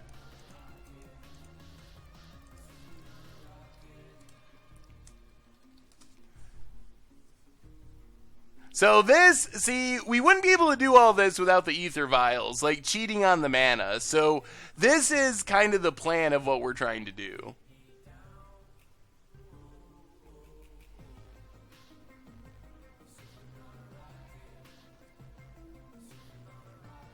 I've had a little bit of a cold lately. I'm not like sick, but I've had a bit of a cold. Alright, so Vials are staying set on 3 and 2.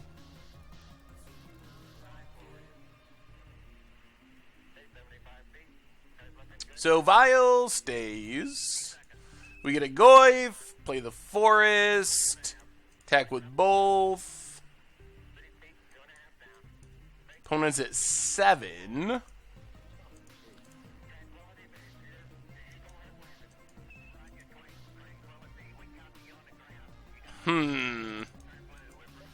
Well, let's just Ether Vial a Snapcaster. Snapcaster the Cryptic. Cryptic. Bounce Power Plant, draw a card. And we drew an Eternal Witness, so now we gotta unlock, because we can put in the Eternal Witness, get back the Cryptic again.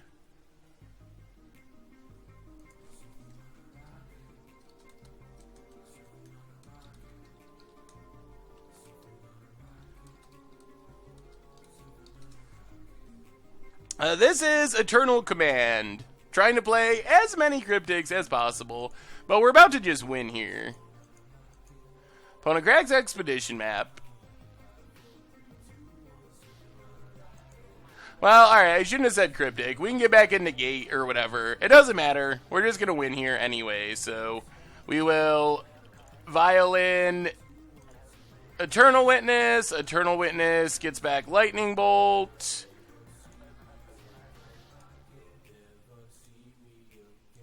Opponent's got a discard.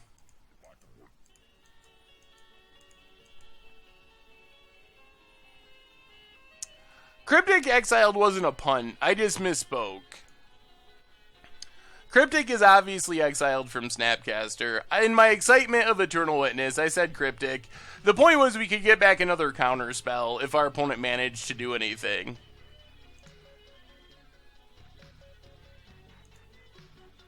So, attack with everything. Got a Lightning Bolt, just in case they have a Spatial Contortion or something. Whoo! Alright, we got there. I'm sad I just realized the list I shared for Commander Clash was private, so there's no way you could play it. Might as well share it here. Oh, well, Valkyrie, we will definitely do it again soon.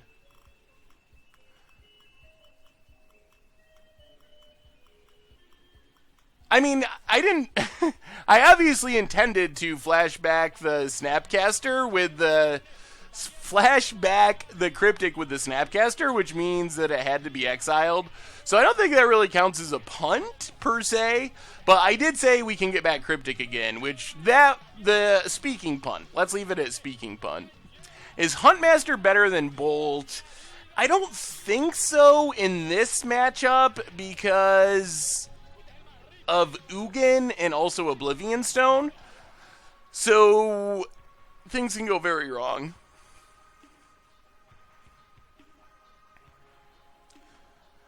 I think in this, if we started just bouncing our Eternal Witness, though, we would have let our opponent get Tron, potentially. Alright. Come on, deck. We didn't even get a Fulminator that game, and we still beat Tron. So, alright. This one is for a treasure chest, and then if we win the next one, if we win this one, we get multiple treasure chests. Oh, man. This hand is so close to being good. I mean, we're keeping. If we find something for our Snapcaster, this is going to be excellent. Power Plant Relic. Ugh. Okay. Well, hopefully our opponent does not Tron before we get to start playing things. Aether Vial go. Turn 3 Tron exactly is pretty scary. Because that would come down, since our opponent's on the play before we have a Fulminator, and would potentially beat us.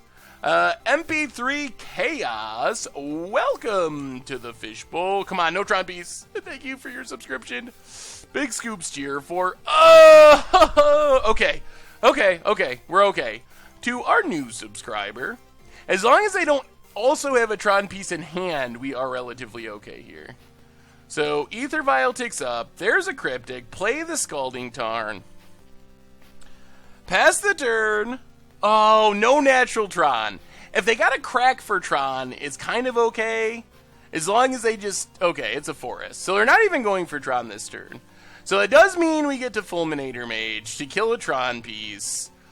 Ooh, and that means we're kind of in the game. Maybe we run out of Snapcaster as an Ambush Viper to start beating down? We have a new subscriber, Nico Bolas. 1818, we need a secret salvage against the odds. I agree. I put it on the poll last time and it got voted down, but I'm sure we'll get to it eventually. But welcome to the Fishbowl, and thank you for your subscription. Big Scoops cheer for our new subscriber. Oh no, now they have redundant Tron. Well, Crack Scalding Tarn, get a Steam Vents, untapped. We're going to run out the Snapcaster. I think we have to. Opponent exiles our Scalding Tarn. So run out our Snapcaster as an Ambush Viper, since they have the Relic. Vial takes up to 2, so we're getting there with Vial. There's an island, not bad. So get in with Snapcaster. Hit our opponent. Play the island. Play the Fulminator Mage. And just blow up a Tron piece. We'll just hit Power Plant. I don't think it makes much of a difference. We have Extraction in our deck. We have a single copy of Surgical Extraction. Wow, our opponent cracked it. Okay. That's actually not horrible for us. That actually might be good for us. Because now, unless they have another one, we have Cryptic Command and then Snapcaster off Vial for Cryptic. That's a pretty big game. Oh, never mind. No Vial. Well, we're still beating down with Snapcaster. That's something. We could just draw the lands to flash back our Cryptic with Snapcaster. Spell Snare, not ideal. We trimmed some of those from the sideboard. Well, let's get in with Snapcaster. Hit our opponent to 14. Pass the turn. Oh boy. So how does the deck work that we're playing? So the basic idea is that we want to basically set up Ether Vials and Cryptic commands with Eternal Witnesses and also Snapcasters to just constantly be disrupting our opponent with the Cryptic command, bouncing their lands, countering their stuff, and then we just kind of tempo them out with Snapcasters and Tarmogoyfs and Vendilion Clicks, all that kind of stuff. Opponent's just not going to play anything? Cracks Expedition map. If they don't play anything, then we get to get down this Vendilion Click, which is nice. That speeds up our clock. Maybe we can steal a win here. Alright, target our opponent. Ugin and Pyroclasm. Well, take the Ugin. Hope they don't draw into Ulamog. That's the one thing that would be bad. Another Snapcaster. Well, go attacking.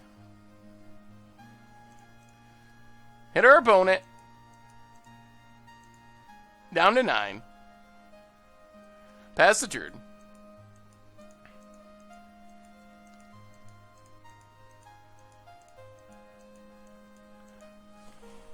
Oh man, this is going to be so close.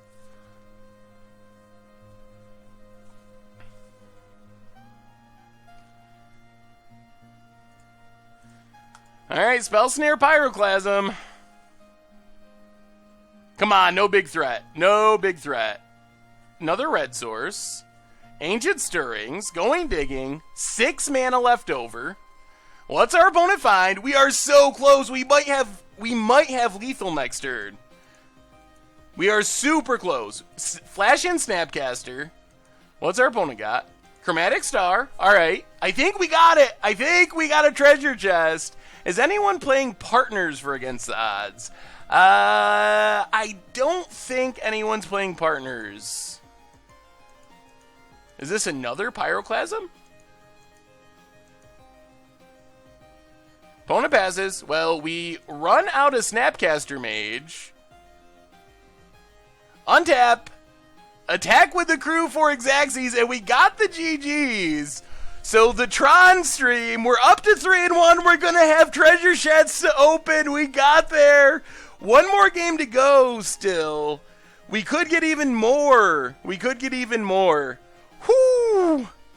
Yes! Well, we've played Tron a million times, but this deck seems pretty reasonable against Tron. We are 3-1 against Tron. 3-1. Alright, update the record. 2-3-1. Oops, that's a 4. Alright, 3-1. One more round. So this is the difference between, I think, 1 treasure chest and 4 treasure chests. So it would be pretty sweet to be able to win this one. All right, so...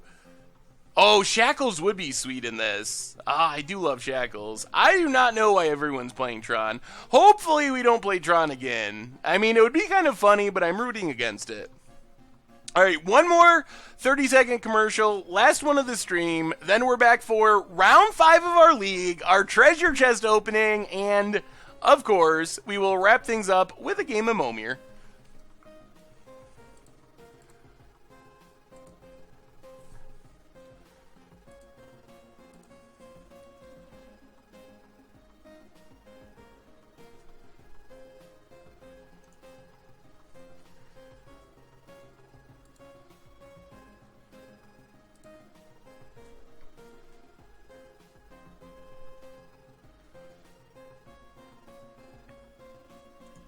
All right, here we go. On to round 5.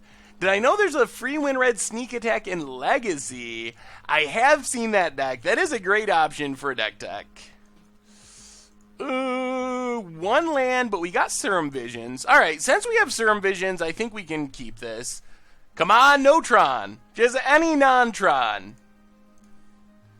Well, not any, but a good matchup that's also not Tron. Let's say that. Steam Vents untapped. And Serum Vision. Gotta find some lands here. Alright, there's 2 lands, so keep both on top. And pass the turn.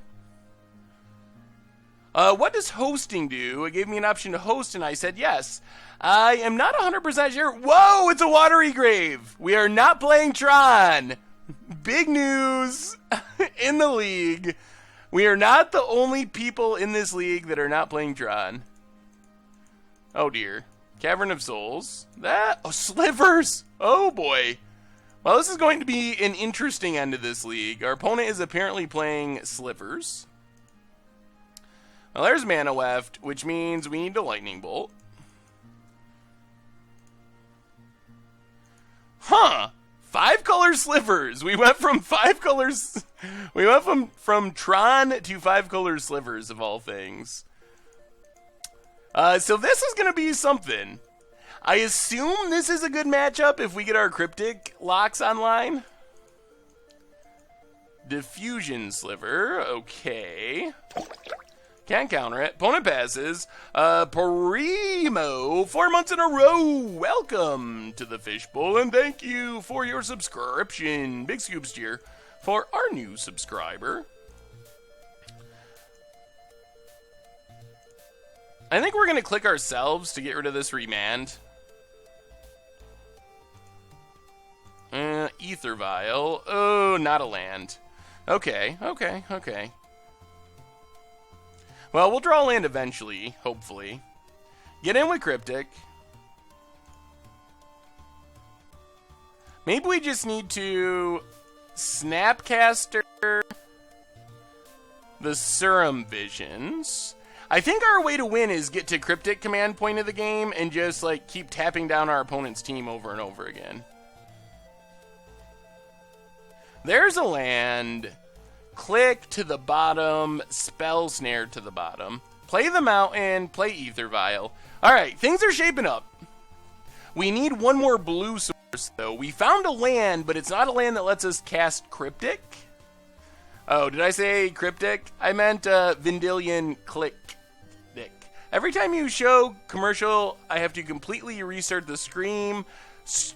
I'm watching from an Amazon Firebox. Oh, well, Scorch Kid, thank you for telling me that. If that's something that's happening, I will try to look into it and fix it, because I do not want that happening.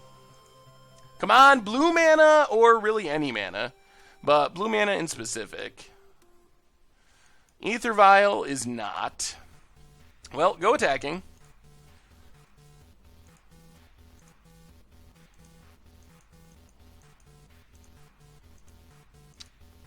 Oh, that's good. Opponent blocks, gets rid of Diffusion Sliver. So that means we can just Snapcaster the Lightning Bolt on this Necrotic Sliver, which could be pretty obnoxious now that Diffusion Sliver is gone. And play another Ether Vial, pass the turn. Man, if we get a blue source, I think we got it just by tapping stuff down. But that's what we need, is a blue source. Opponent has the Sedge Sliver as a 3/3. So both vials going up the ladder.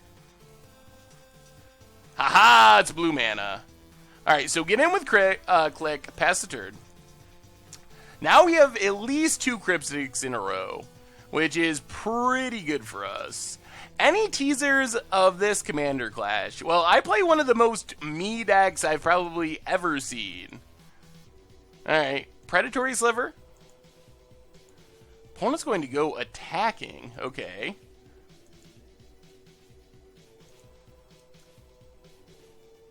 Well, crack Misty. Get an island.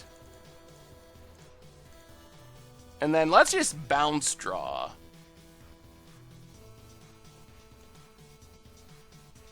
I guess we could have done this earlier, but... Get a Spire Bluff. Vials take up to 3 and 2. Play Lumbering Falls, get in for 5. Which puts our opponent dead to Cryptic next turn.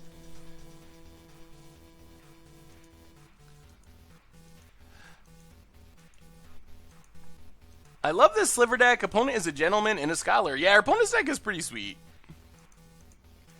What does our opponent have? Can they stay alive here is a big question. Yeah, I'll put it as stop before comment. Good call. Watch out for Fatal Push. That could maybe get us. How are you going to one-up Caleb's Kodaltha Cheerios deck? I don't know. I'll have to think about that one.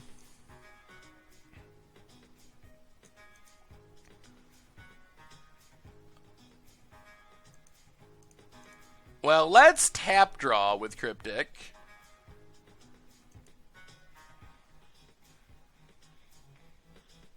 Eternal Witness would be so good. Spell Snare, not so much. Vials are staying. Come on, Eternal Witness.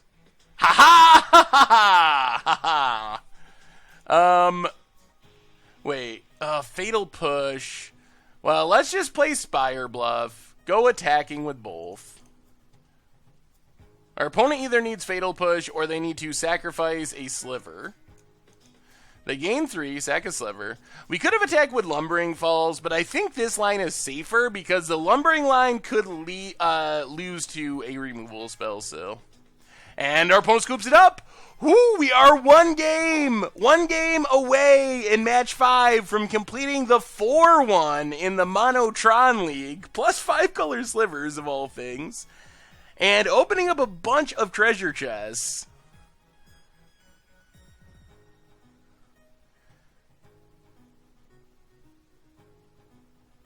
Well, Fatal Push is not a sliver, but they could still play it.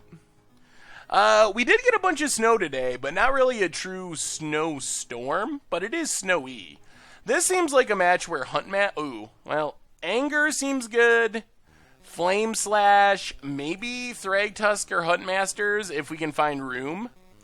I think we go down Spell Snares because I think we gotta run on the assumption that our opponent is most likely going to have a Cavern in most games. Cavern's a 4-of in this deck. So I think we got to plan on Cavern, which might even mean we should cut some remands. I don't know if we can go this expensive, though. 21 land deck, Thragtusk and Huntmasters, that is super ambitious. I think Electrolyze is actually good.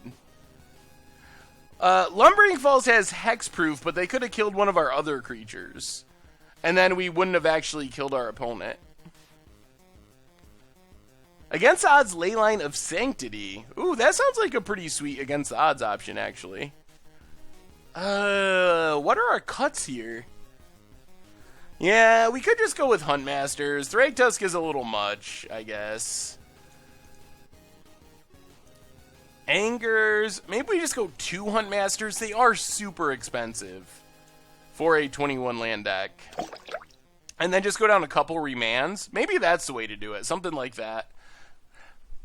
We have a new subscriber, Typhus337. Welcome to the Fishbowl, and thank you for your subscription. Big scoops cheer for our new subscriber. I don't know if we really want a Fulminator this deck. Yikes. All lands in a Cryptic. I think we got to ship that. This is actually pretty good. Bolt on turn 1, keep the land. Yeah, this hand is actually... seems very good against our opponent's deck. There's a Mutavault and an Aether Vial for our opponent. Well, let's Spire Bluff, pass the turn. Man, we might be opening some treasure chests tonight. The kids are going to be eaten. Aether Vial ticking up to 1.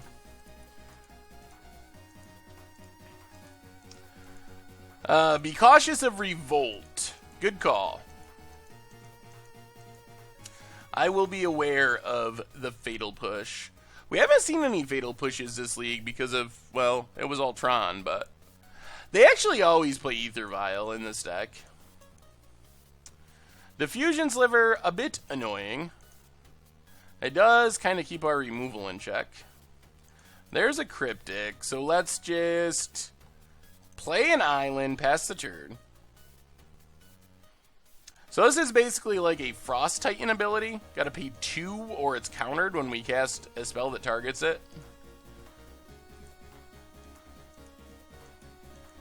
Thoughtseize from our opponent. Okay. They only have 4 cards in their hand though.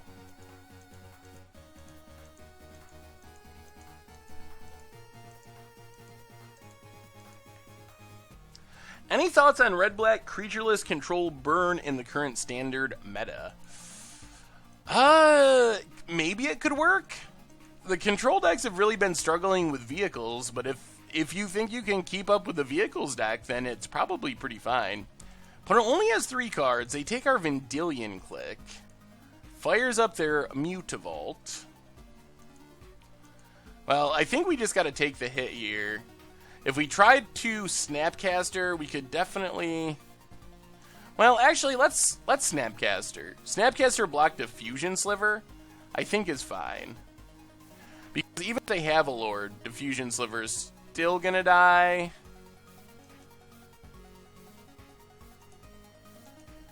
And Diffusion Sliver is the one that's been ruining our day here. Alright, pumps it up.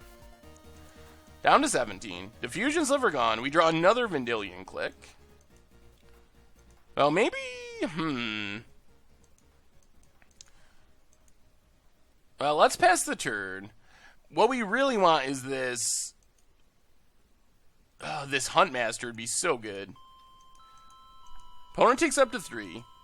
Green-white tokens, I think, is pretty reasonable in Standard. Hey, Mostly Modern MTG! Welcome back. Good to see ya.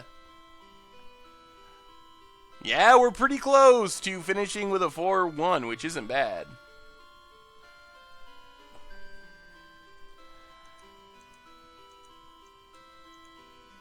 Opponent attacks.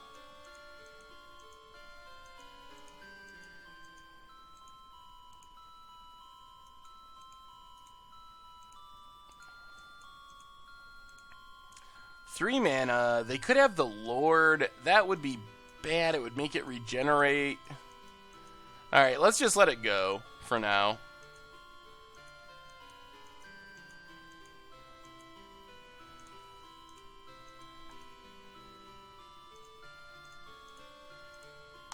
Alright, well, we get rid of the Lord. Crack this, get a green source, hope that we just get a Huntmaster down. If we just draw land, it would be pretty excellent. So get a Breeding Pool, tapped. Alright, now we gotta stop and just draw step a click. Draw stepping a click isn't that great because of Vial, but it's still okay. Maybe we just target ourselves, actually, on second thought. Let's do that. And get rid of the Vial and try to get this Huntmaster down. That might be the most reasonable shot. Opponent gets another Vial. We like Vial, but just casting a a Huntmaster seems like a big game here. So 1, 2, 3, Vendilion Click, target ourselves, get rid of Ether Vial. Well, Tarmogoyf is big, and then I think we kill the Diffusion Sliver. This is the more annoying. Come on, land! Scavenging Ooze. Alright, well, play Tarmogoyf. Pass the turn. I've been crushing with Budget Reckless Panharmonicon with the updates. Awesome! Besides green, black, and Mardu vehicles, what deck would I be playing in Standard? I think green, white tokens is decent. I think the red, black aggro artifact-y really fast deck is decent. I think those are a couple of interesting options. The Sultai Delirium control deck sounds sweet. I haven't got to test it yet, but it sounds like it could be good. Oh man, our poor opponent drawing all the vials. Come on, land! It's a remand. Remand is not very good here. Well, let's get in with our Tarmogoyf. Play an Ooze. Pass the turn. We're so close! Our opponent... That's the problem with the Ether Vials. Sometimes you just draw Ether Vials. I think it's more important to have Cryptic mana since we have it in our hand than it is for the sideboard Anger. But it is a consideration. But I think that Cryptic mana is more important than Anger mana. Another remand. Well, we're going to keep attacking. Well, maybe we leave Ooze back. Let's just attack with Goyf. Ooze gets eaten by a lot of different things. Hopefully... Alright, Mutavault coming in. Sure. Opponent blocks. Sure. Ooh, it just dies? Okay. Well, for being stuck on lands, yeah, Violon 5 means the indestructible M15 one. Sliver Hivelord, I think it is.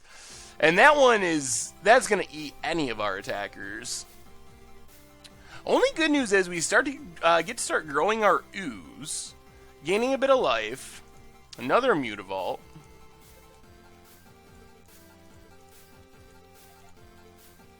If we ever draw a land, it's much less scary because we always tap it. There's an Anger.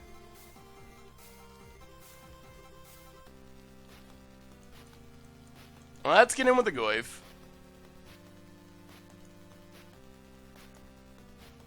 Harmonic Sliver has to destroy one of their own... Well, our opponent doesn't want to play Slivers at the moment. Has to destroy one of their own Ether Vials. That is not a May ability. Also pumps our Goyf. Pass the turn. Oh, we are getting super close. Super, super close to those sweet, sweet treasure chests. Vials still ticking up.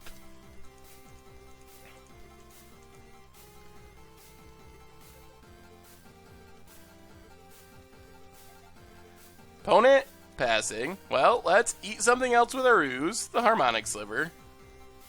We draw a Vial. Well,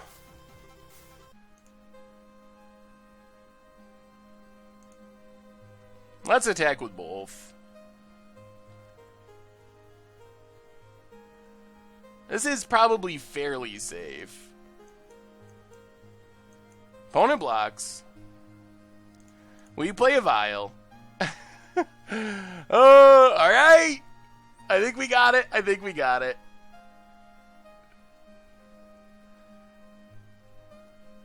Opponent ticks their Vials. Actually does not tick up their Vials. This is the Great Forest. Oh, by Weisinger. And there it is. We got there. We finish off our All-Tron stream.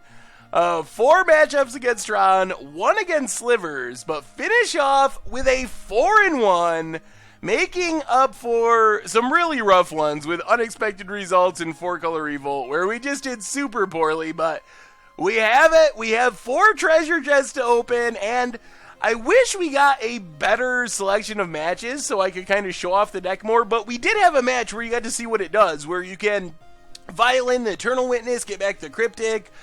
We kept bouncing the Tron lands, getting back the Cryptic, bouncing the Tron lands. So sweet. So that's kind of the game plan of the deck, and you just kind of tempo the opponent out of it. So that's what the deck's trying to do, and it seems pretty reasonable. It was able to fight through some graveyard hate from Tron, and it might just be that Tron's a good matchup, so it would be fun to do it again sometime against other decks and kind of see how it goes, but the Tron matchup seems pretty reasonable. We ended up 4-1, 3-1 against Tron. The one loss, we kind of got dominated. I mean, that's the thing about Tron is Tron will still get their draws where they just turn 3-you, and there's not much, like, we can kind of fight it with remands or something, but there isn't a whole lot we can do about that. So, anyway, moving forward, what we got going on next is the best part of the stream. Well, two of the best parts. First off, we gotta crack open these treasure chests, see if we can get lucky. See if we can find some Rishan imports, Lilianas, something like that. Where are my treasure chests? Oh. They're sorting for foils, I see. And then, after we crack open our chests, we get to play some sweet, sweet Momir to round out the stream tonight. So, if you're on the Momir list, before we even open these chests, if you're on the Momir list, near the top of the list, especially at the very top, but if you're on the list, get ready, because get logged into Moto, get ready to send me a challenge, because we are going to be able to Momir tonight. Alright, 4 chests to open, looking for the port, looking for the Liliana, maybe a sweet masterpiece. Chest number 1, we get Hallowed Fountain, Groundskeeper, and Warped Landscape. Is Warped Landscape actually expensive? I don't think so. Hallowed Fountain is not worth that much, unfortunately. They were worth more, but let me look it up. Hallowed Fountain, this is the new edition. It is 3 ticks. Alright, that's actually not bad. 3 ticks is reasonable. So it could be way, way worse. Number 2 of our 4, we get Stolen Identity. Well, we essentially just had this chest stolen from us. Ether, Inspector, and Impeccable Timing. Okay, that's a bust. Number 3 of 4, we get 10 play points, a Ruinous Path, and a Felidare Cub. So that's like another bust. Probably should have just sold them. Alright, one more. This has to be the one. Come on, Ghost of Worth. Give us some love one time. Oh, the worst. If there's one thing, and I'm going to try to avoid going on a rant, but if there is one thing I hate about treasure chests, above all else, I understand that you gotta have bad cards. I get it. I know they can't all be great. It's not like they can all just be filled with Lilianas.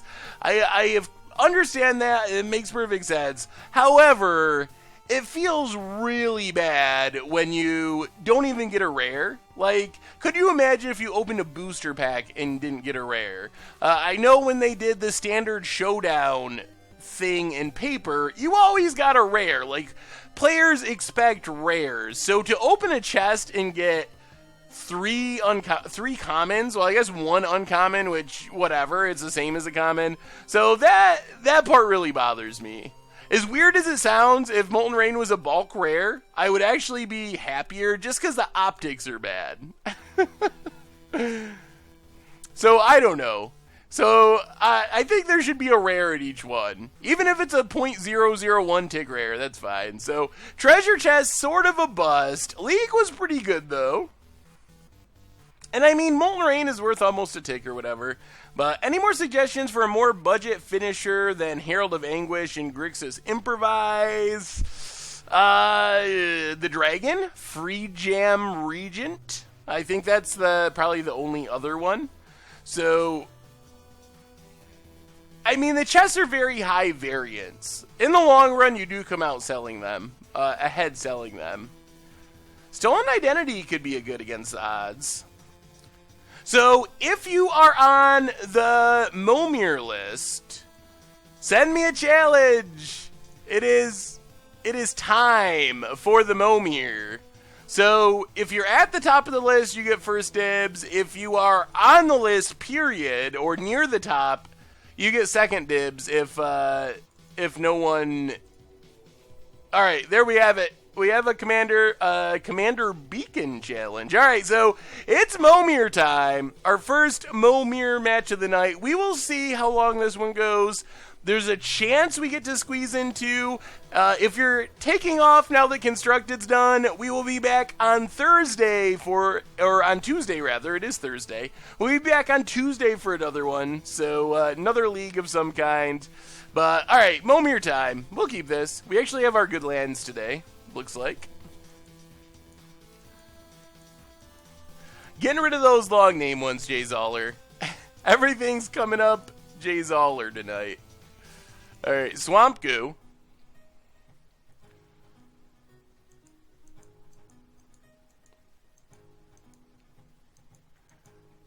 A Momir emote would be cool. I guess I can even change the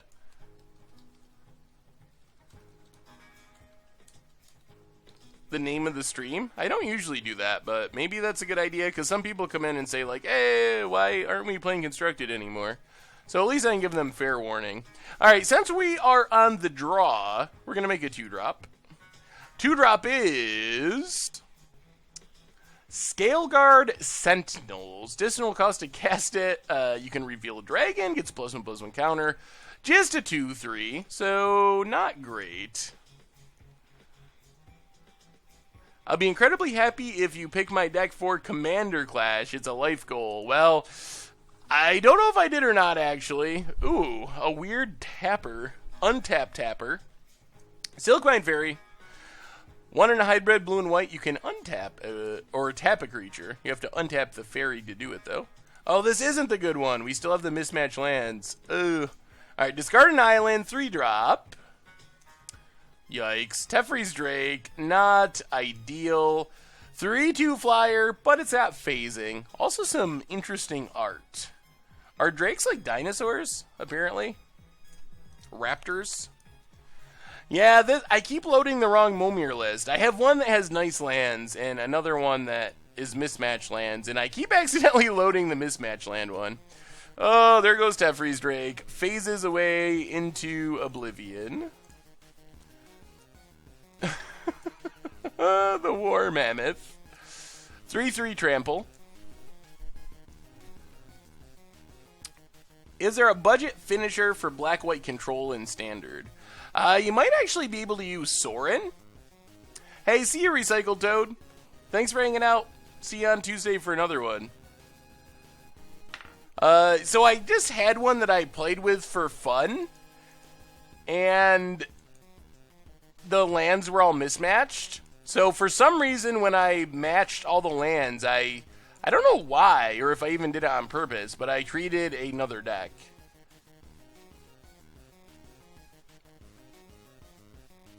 Ooh.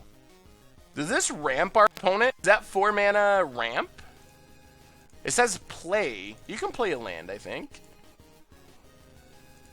Alright, play a plains. Petra Sphinx. 3/4. Target player names the card, then reveals the top card to his or her library. If the card is the name card, that player puts it into his hand. If it isn't, the player puts it into her graveyard. Oh! That could actually be kind of good. This lets us pick, like, Swamp or Mountain. Would I consider playing the Mojo Stove variant once in a while? I've never played it before, but I would. Drakes are roughly... so they are similar-ish to Raptors. Thank you, Pretty Pangolin. Momir is... I mean, the creatures you get in Momir are pure luck. However, there is skill to it. The odds are actually a little better than 1 in 5 because the deck is heavily weighted towards swamps and mountains. I think we have 20 swamps, 20 mountains, and then everything else is split between the rest. Alright, we're going to trade off our War Mammoth with this Ogre Resistor. Take 4 in the air. Play a mountain. Our opponent got a Goblin Marshal, which is like the world's most expensive Mog War Marshal. It's only 6. It's 6 mana and you get an extra 1/1. The Lunk Errant. Whenever it attacks alone, it gets +1/+1 against trample. Oh man, we've gotten some really bad cards this Momir so far. The Sphinx does not have flying, although it has massive wings. Back in the old days of Magic, where they didn't really care what art you put on it. I mean, those are clearly huge, massive wings on that thing. And it even is kind of flying in the art. That definitely looks like the sky, so Flavor Veil.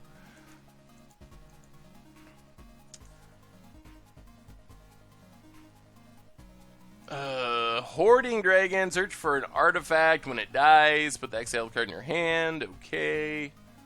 Actually, this seems like a reasonable commander card. I don't know why I never play this. I gotta remember this one, right on my commander list. 5 mana tutor for an artifact isn't horrible on a 4/4 flyer. Opponent's getting in with the flyers, sure, we take it. We're gonna see if we can draw a card with this Sphinx. So target player, so we choose us. We name Swamp. What happens to it? It goes in the graveyard? Oh, it was a mountain.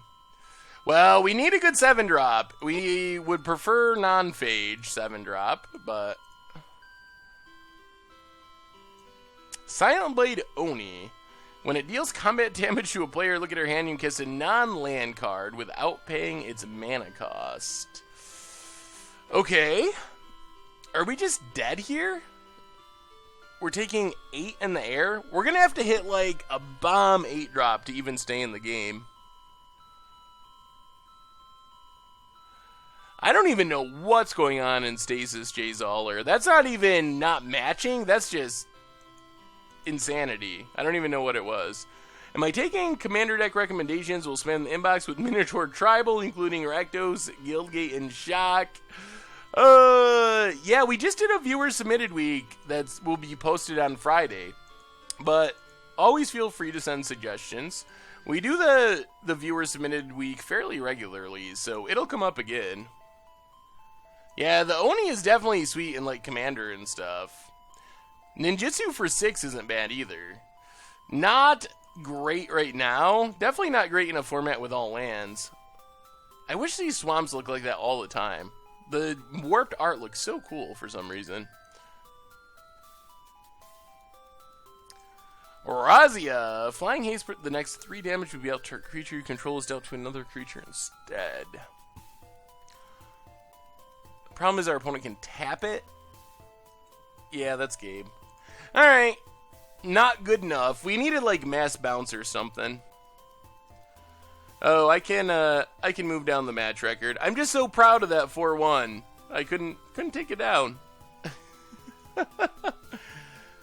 Do I know when the next viewer submitted week will be? I want to do them more often.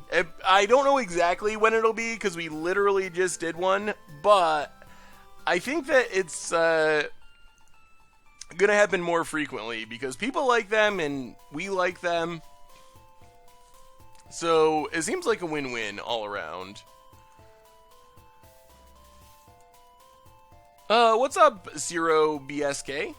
So we did a league, we did a modern league, and we finished up the modern league, and then it's kind of traditional to, if we have time, close out the stream with a game or two of Momir. So that's what we're doing. We'll see 1 or 2 games, not 100% sure. That would have been awesome if we were on the draw.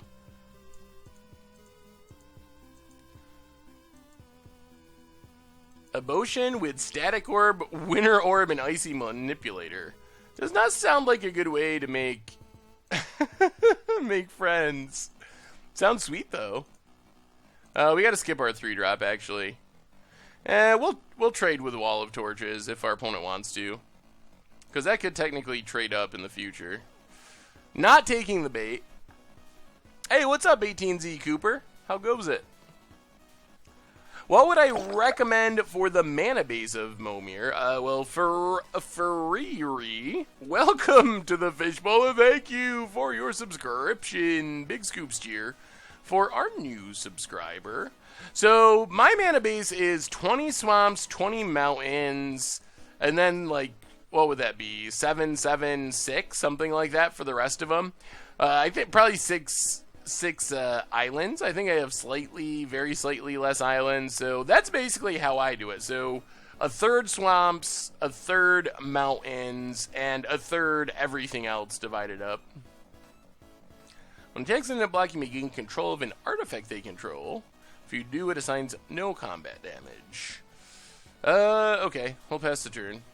What does this do? Legendary snakes you control have Shroud. When Keshi Tribe Elite deals combat damage to a creature, tap that creature doesn't untap during its controller's next untap step.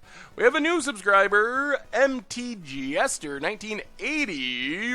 Welcome to the Fishbowl, and thank you for your subscription. Big scoops cheer for our new subscriber. Alright, discard the island, get a 5. The Bone Flinger. Well, I guess we just get rid of the Wall of Torches. Not actually great. We have somehow managed to hit 2 2s all the way up our curve, so our opponent's Kashi Tribe Elite is shutting down our attacks.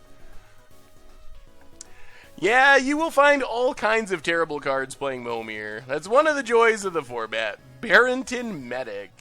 0/4, tap it, prevent a damage. Oh, it's like the Devoted Druid, but the white member of the cycle. -1/-1 counter on it, you can untap it. Not super relevant here. I mean, eventually we're going to start hitting big things. That's just how it works in Momir. The Shivan Dragon. That's pretty good. 4/4 flyer with fire breathing. We'll take it. Pest turn. Mr. Zwick, 4 months in a row. Welcome to the Fishbowl, and thank you for your subscription. Big scoops here for our new subscriber. If you want a real fun commander clash, Bright Flame on an Inktreader Nephilim. So what does Inktreader Nephilim do? I don't remember their abilities by their names. Is that the one that like copies spells or something? Now, if I didn't have to post the same thing in the chat 3 times for it to be acknowledged by Seth, this would be much easier. Well, what a pun. I'm looking for your message. So post it the 3rd time and I will answer. I'm sorry, it's I do occasionally miss messages as I'm trying to play. Yeah, I don't know, forest breathing? Fire breathing and forest breathing? That's probably what I would call it. Alright, we're making a 7. Let's see if it's a non-phage 7. Still have never ever hit a phage. Oh man. Diabolic Machine, pretty close to phage. Good old 7 mana 4/4. Well, let's see if we make a 7 mana 4/4. We better make sure the regeneration costs an ungodly amount of mana, because we wouldn't want anyone to be able to regenerate their 7 mana 4/4 for a reasonable price. Could I do a fixer upper week where people send deck lists they want advice on? You guys play them and talk about what seems bad, what cards seem really good. That's a really cool idea for a viewer submitted week. I really like that. Yes, I think that we could probably do that at some point. My idea has been good. Just finished building a Razor Redeem deck for Commander League and Paper. Ooh, Raze is pretty good. Want something a bit more fair after going off with Paradox Engine yet? Paradox Engine is so absurd. I'll pass the turn. Yeah, Diabolic Machine is... I mean, Ebony Rhino, I think, is a poster child for horrible old creatures, but Diabolic Machine is pretty close to Ebony Rhino, stats-wise.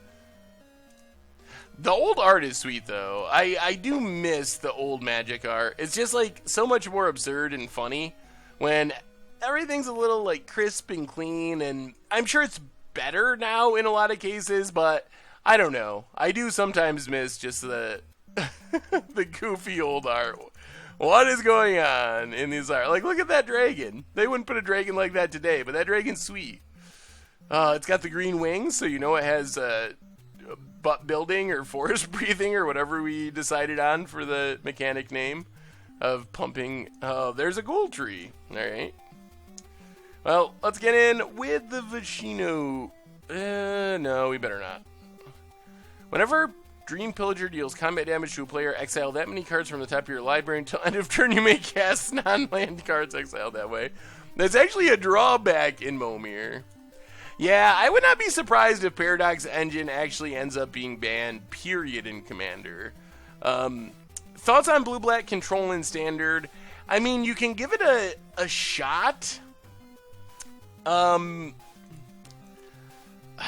just think control's in a hard place right now. Like I said earlier when someone asked about a different control deck, you really got to find the recipe for tuning your deck to be able to compete with both Mardu vehicles and green-black. If you can do that, then I think you can have success with it. Whether you can actually make that work with a blue-black control deck, that remains to be seen. So that's the question. That's a challenge. This is a legendary... Oh. No. I don't think any of these are legendary snakes. Alright, so Ghoul Tree does not untap thanks to our opponent's 3-drop. How do I feel about making a video of the 1996 Necro Black deck versus a Mono White Champion deck? So I'm excited for this. We have a video coming out the beginning of next week, it looks like it's going to be, because we have the replay, or like not even replay. We have the Frontier videos from the stream last week, cut up and lightly edited and going up on the YouTube channel today, and then the normal stuff over the weekend. But the beginning of the week we have a match me and Richard played that is Mardu Vehicles versus Caw-Blade. So Caw-Blade from Pro Tour Paris 2011, something like that, against Mardu Vehicles. So we will see how that goes. I think if that gets decent feedback and people like seeing classic decks fighting each other, then I think there'll be a shot we could do like Necro versus that and maybe develop it into a series. So hopefully, I really had fun playing. I like playing the cool decks and exploring them. So if other people like it too and are actually interested in watching that could be a thing that happens. Spirit of the Night, Pro Black, First Strike, Flying Tremble, Haste, Protection from Black. Why does it only have some of their mechanics? That's so weird, the formatting on Magic Online. Okay. 5/6.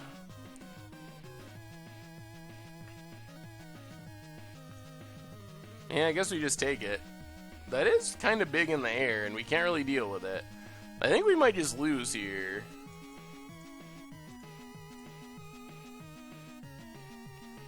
Oh, no! The scornful egotist! Oh, man, the worst. Do you play Copter or Heart of Kirin against Caw-Blade? So, they were the literal Pro Tour decks. So the Mardu deck was from this last Pro Tour, so no Copter.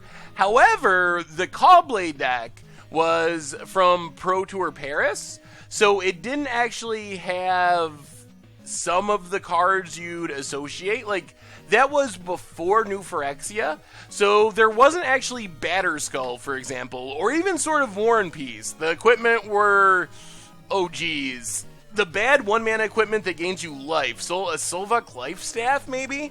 And sort of Body in Mind. So neither deck was probably at their absolute peak power, but it was easiest just to go with the Pro Tour decks. Oh boy. We're just gonna lose to the Spirit of the Night. I'm pretty confident. Yep. Down to 12. Alright, we need not a Scornful Egotist. Bounce Kraken, maybe? Hoverguard Sweepers? We'll take that. Ooh, Avatar of Woe. Oh, Pro Black. Ooh. Our opponent has not played an island to help us out. Bringer of Red Dawn. Oh, God. I didn't even see that. That Bringer is going to wreck us. It steals our Avatar of Woe. Kills our Scornful Egotist. I think we just literally die this turn.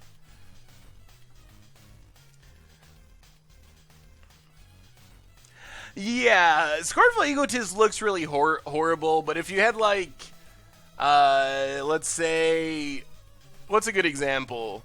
A merge, actually. This would actually be pretty insane with a merge. You play it for 3 mana, flip it around, and it gives you an 8 mana discount on a merge. So, weird things like that. I mean, it's not a good card, and it's kind of a trolly joke card, but there are actually some purposes. The constructed part of the stream actually went awesome. Well, good. We went 4-1. Unfortunately, we played Tron about 1.5 million times. We have no flyers, and that's the game. Good game, Commander Beacon. My Momir losing streak continues. Well, not 834. Alright, if there's one more person on the commander list and you send me a challenge swiftly, we will do one more game of Momir to close things out tonight. I think we can squeeze in one more. So the Constructed League went well. The downside was we played Tron 4 out of the 5 matches. Beat it 3 times, lost to it 1 time. Egotist against the odds. The challenge with Egotist against the odds is Legacy. There's so many sweet cards that would make fun against the odds, but they're just so hard to do in Legacy for a whole bunch of reasons. See ya, your Uncle Sam. Thanks for hanging out. Be back on Thursday for another. Make sure to check the site and so forth in between. Jay Zoller controls the Momir list, so let him know if you want to be on it. Where it is just after 8:30 in the evening where I am. Well, if we don't have any Momir list participants who want to play Momir, we can just open up to everyone for this last game. So first challenge from anyone, and you can jump on in. Devil Loki 64, welcome to the Fishbowl, and thank you for your subscription. Big scoops cheer for our new subscriber. I do remember Caleb D's ban list series. It was pretty sweet. We used Eternal Command. Sorry, Helenix, you got beat out by half a second by Crewman Wilson.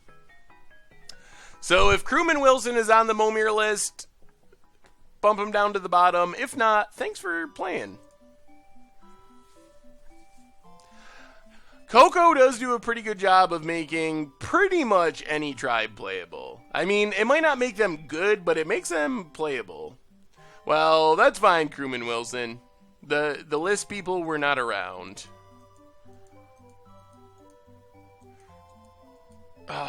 Ghosts. Alright, let's play a mountain and play a forest, or discard a forest. Get the Patrol Hound, discard a card, gains first strike. We probably won't be doing that. The Against the Odds deck was surprisingly good. I think that Indomitable Creativity could actually be like a semi-real card in Standard. I don't know if it'll be, like, great, but I could imagine a real tier something deck that was doing it. Ooh, Jeskai Infiltrator. Can't be blocked as long as you control no other creatures. Combat damage, exile all the top card in your library face down. Alright, that's actually pretty good. It's well, I don't know. It's going to get outclassed, but it is going to get in a Manifest, which isn't the worst.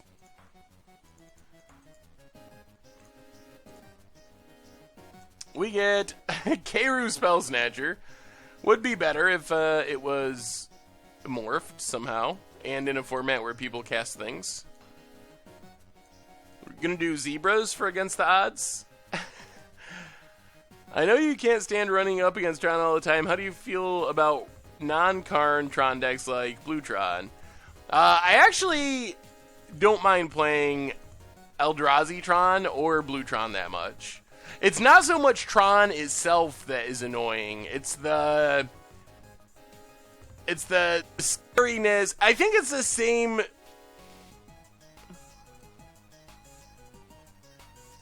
I think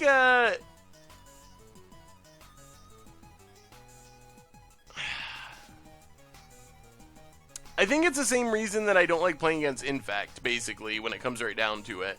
Against Sunweb, 5/6, can't block creatures with power 2 or less. That's a really good blocker. Same reason I don't like Infect, playing normal Tron, is just the potential for games ending out of nowhere on turn 3 isn't really fun. But the other decks, Blue Tron, aren't really like that. Eldrazi Tron, much less like that. So it's not that I hate Tron in general. It's that I dislike the turn 3 Karn, turn 4 Ulamog thing that just happens way too consistently. Or more consistently than I'd like, let's say, with the regular, like, green-white or green-black or whatever Tron. The egg, Chromatic Star type Tron decks. Yeah, we'll discard Forest. Get a Volcanic Rambler. Well, I guess we can start dumping our mana into this and in a million turns kill our opponent. Thankfully, we're not getting beat down by flyers. Man, our opponent has the lands. All gurus. Jeez. It's a sharp-looking Momir deck. Crewman Wilson has.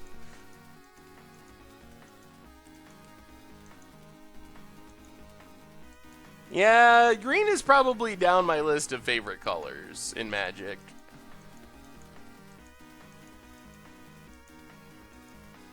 Opponent passes. Well, we get to make a 7. Alright. Is this the time we finally get a Phage? No. We get a Thorn Elemental. Thorn Elemental's not bad. I mean, damage, although it can be although it's not blocked, is pretty good. Mostly Modern MTG, welcome to the Fishbowl, and thank you for your subscription. Big scoops here for our new subscriber. Yeah, Chaz loves green, that does the podcast with us. He is the biggest green fan. I don't know, to me, green just makes me think creatures and beating down, and that's not... There's nothing wrong with that, but that's not my preferred style of Magic. Ooh, the Hellkite. So good. Well, let's get in with Thorn Elemental. Opponent trades off with the Duskdale Worm. We better kill it. Pass turn.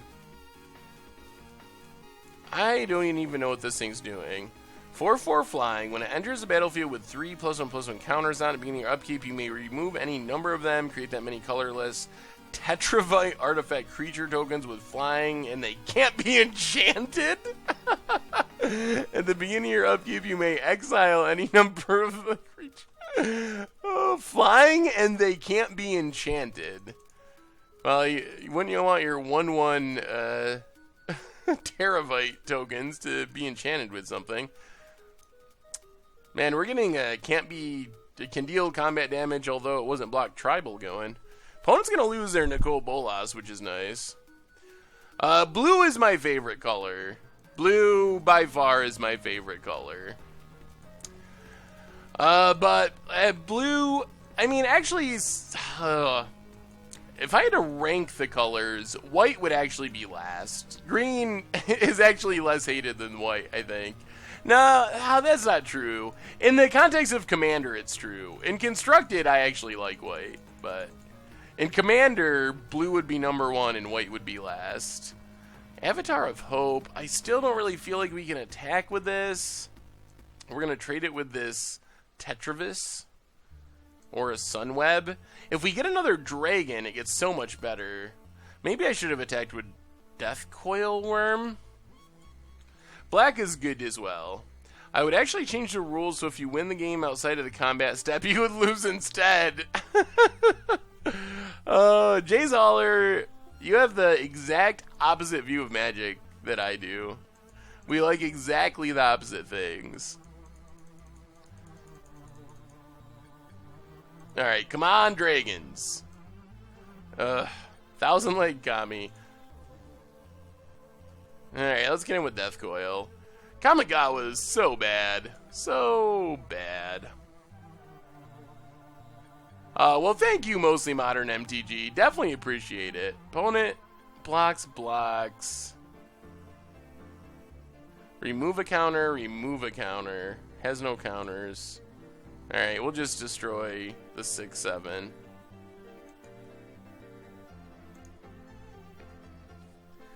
I guess we're maybe kind of ahead. Favorite 2-color combinations. It seems like I played a lot of blue-green, a lot of blue-red, blue-black as well. I guess blue with anything, as long as there's blue in it. Opponents on the 9-drop plan, which I don't know. I think our average drop is going to be better than our opponents. Okay. We still can't really attack with anything? Alright, pass the turn. We finished the league 4-1, playing Tron a million times, but 4-1, not bad. Opened some pretty horrible treasure chests, which, a little bad. Blue splashing blue. That's my kind of magic. Tron. 5-color slivers. One of the strangest leagues I've ever played as far as the matchups. I don't think I've ever played the same deck 4 times before. I've definitely played 3 times. Actually, that's probably not true. Back in the height of like Eldrazi Winter, I think I played a league that was like mono Eldrazi. But then I think I was playing Free Win Red and it was awesome and I destroyed them because that deck was so good against the Eldrazi decks. It was basically built to beat those decks. Ooh, that's a Sundering Titan. Well, that knocks our opponent back to 7 drops, which is pretty good. So what do you think about the Expedition art on Magic Online? I've been wondering about this. Should I, in my Magic Online collection, should I be upgrading to the Inventions and Masterpiece series cards? Just based solely on the looks. Thankfully, they made them non-foil, which is the only reason I'm even considering it. If they were foil, I wouldn't even be thinking about it, because most of the foils, with the exception of some of the weird lands, look really bad on Moto. Ah, there we go. That is exactly what we wanted. Now we get to kill the flyer, and that means we get to start attacking with our Hellkite, and it gives us another dragon, so next time we're going to have 6 dragons. So our opponent needs something really good here, and at 7 mana it's going to be pretty hard. Some of them, only the cool ones, only for paper, bad.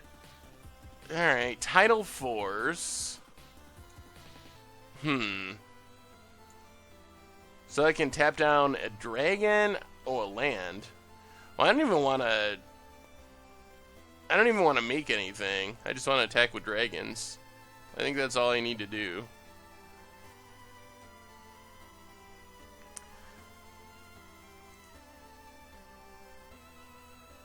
Opponent basically has to hit a Bounce Kraken. If you have the extra ticks, they're actually not that much expensive. What's happening with MTG next? No one has any idea. We really don't know. Honestly, we don't even know what Magic Digital Next is. I think my latest feeling on Magic Digital Next is, and this could very well not be true. This is just my latest hunch, is that it actually has nothing to do with Magic Online, and everyone's worries about Magic Online are completely overblown, and it is an entirely separate program that will run concurrent with Magic Online. And it might not even be that similar to Magic Online. So that's my thinking. They did say that whatever it happens to be is going to start being made public the end of the year. Whether that actually happens, who knows? They said we were getting leagues this year for 7-10 years in a row before it actually happens. So I'm not holding my breath that that'll actually happen. But according to the CEO of Hasbro, the end of this year, the investment in Magic Digital Next is going to start to pay off as it becomes public, or starts to become public. So it might be a beta of some sort that's happening. Tempest Owl, alright. How long has MTG Goldfish been a site organization? So I believe Richard started Goldfish around the time that original Innistrad released, so I think 2012, 2013, sometime in that range. And I started writing for Goldfish about 2 years ago, and then a little less than a year ago is when I actually started working with Goldfish full-time. And how much time do I spend on Goldfish stuff a day? It's a lot. I mean, I don't know the exact number. I know on, like, streaming days, like, today is a typical day with streaming. I got up this morning, finished writing and preparing 2 articles for the site, Orzhov. So that was, a few hours this morning. Then next on my list was building the budget Magic deck for next week, so I worked on that, and then I started recording matches. I stopped and had lunch, and then I went back and recorded some more matches for the budget Magic. Then I started editing the Much of Brew videos for this weekend, and then went to streaming, so... But streaming days are longer than normal days, because obviously I'm working, if you even count it as work, but technically... working in the evening as well. Although, it's a lot of fun. So, that's the weird thing. Like, I enjoy a lot of what I do. Like, my job is super awesome, and I'm super lucky to have it. So most of the time, it doesn't feel like work. I'm playing Magic. There's some stuff that feels kind of worky, but most of it doesn't. Well, yeah, it's a long day, but a lot of that work is, like, playing Magic and building Magic decks. So it's like, I mean, how much work is it really? So, I don't know. And stream days are my longest days of the week, technically, so. I probably should not have got in with that. Do I have a formula-specific process with which I build against odds or budget Magic decks? Oh dear. That's a Platinum Angel. Not really. I think that, I mean, I guess I kind of have a process that's just, like, kind of how I naturally do it, but I do most of my deck building on Magic Online. That's where most of my deck building takes place. Ooh. That's interesting. I have not seen an Exquisite Archangel before.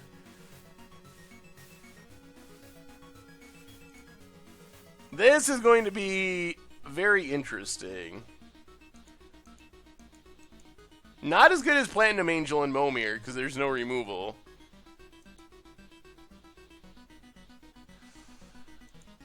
Indomitable Creativity. Ooh, that's a Silver Seraph. It's going to have Threshold next turn, pumping everything up. Indomitable Creativity in Modern, you can use different token generators, I think, is probably the easiest way to do it. Creature lands are another option. Sisters of the Stone Death.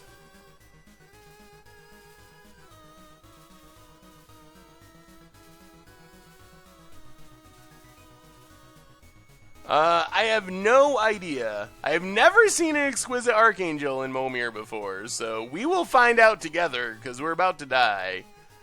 Even going back up to our starting life total, I'm not sure if that's really going to save us. Look at this board. It is absolutely massive.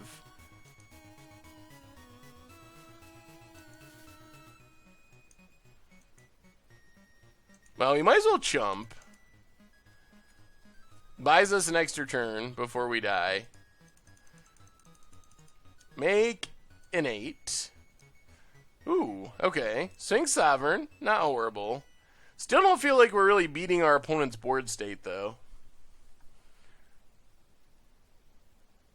Skeletal Worm. Going back to the Magic Digital Next stuff, I do software development. Something like Magic Digital Next would have at least 6 months planning, possibly more, because Magic is an extremely complicated platform. Well, according to the whoever is building it. But according to the president of Hasbro, they've actually been working on it for a while now, according to him. Whether or not, I mean, I don't know. No one really knows. The details are so... Oh boy. Alright. The details are so scarce. Denzin, yellow bordered for some reason, bounces all our stuff back to our hand, and that pretty much does it. Alright, on to game 3 of Momir. I have not won Momir in so long. So how much do I think that having the new Moto schedule release will have impact on the Pro Tour? I think it's a positive. I think that it will have a bigger impact on... I think it's a very good thing overall. I don't think it'll have much impact on the pros as far as their testing, because I think they'll test constructed as well. We were dead on board there. I'm pretty sure. I don't think it'll have much impact on the pros, but what it does do is I think it helps level the playing field a little bit for non-team players who before were really punished. Like, if you're on a pro team, it doesn't matter. You're all set. Like, you go to whatever your testing house is, practice for the Pro Tour, do all that stuff. But if you're not in that scenario, what do? And without Magic Online, you might not have any really good way to test the new format. So with having even a few extra days or an extra week of being able to test, I think that'll help the less enfranchised Pro Tour players, like the non-trained, non-team players, which I think is good. As far as the pros, probably the only place we'll see a huge impact, I would say, would be Limited. Ooh, okay. Our opponent's probably going to kill it, but if they don't, Aladdin could be sweet. This serrated Basquilian is going to ruin it. Unblinking Bleb.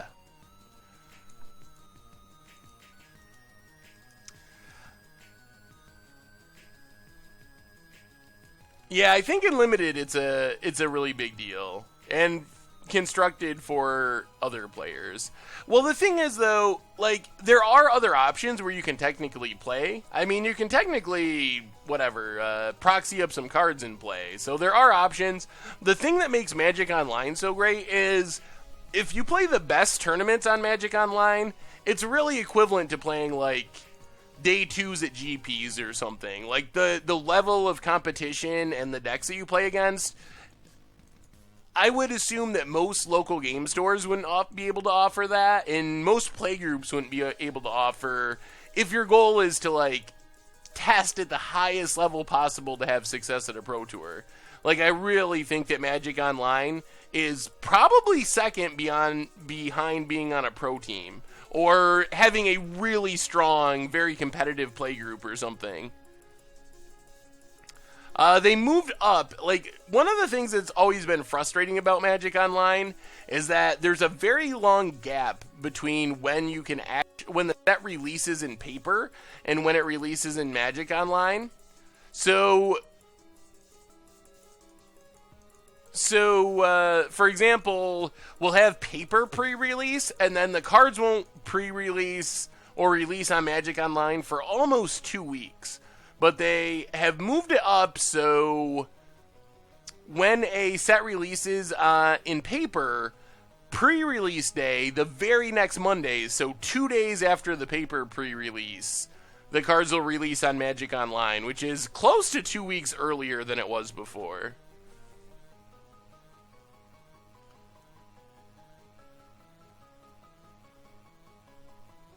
Opponent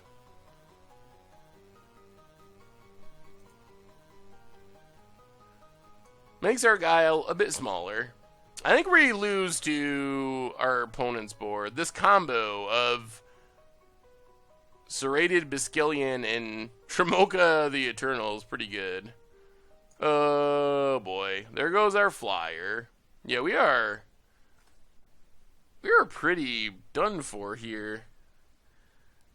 Oh, it's so good. This unintentional combo, bolstering onto this thing, putting a -1/-1 counter every turn.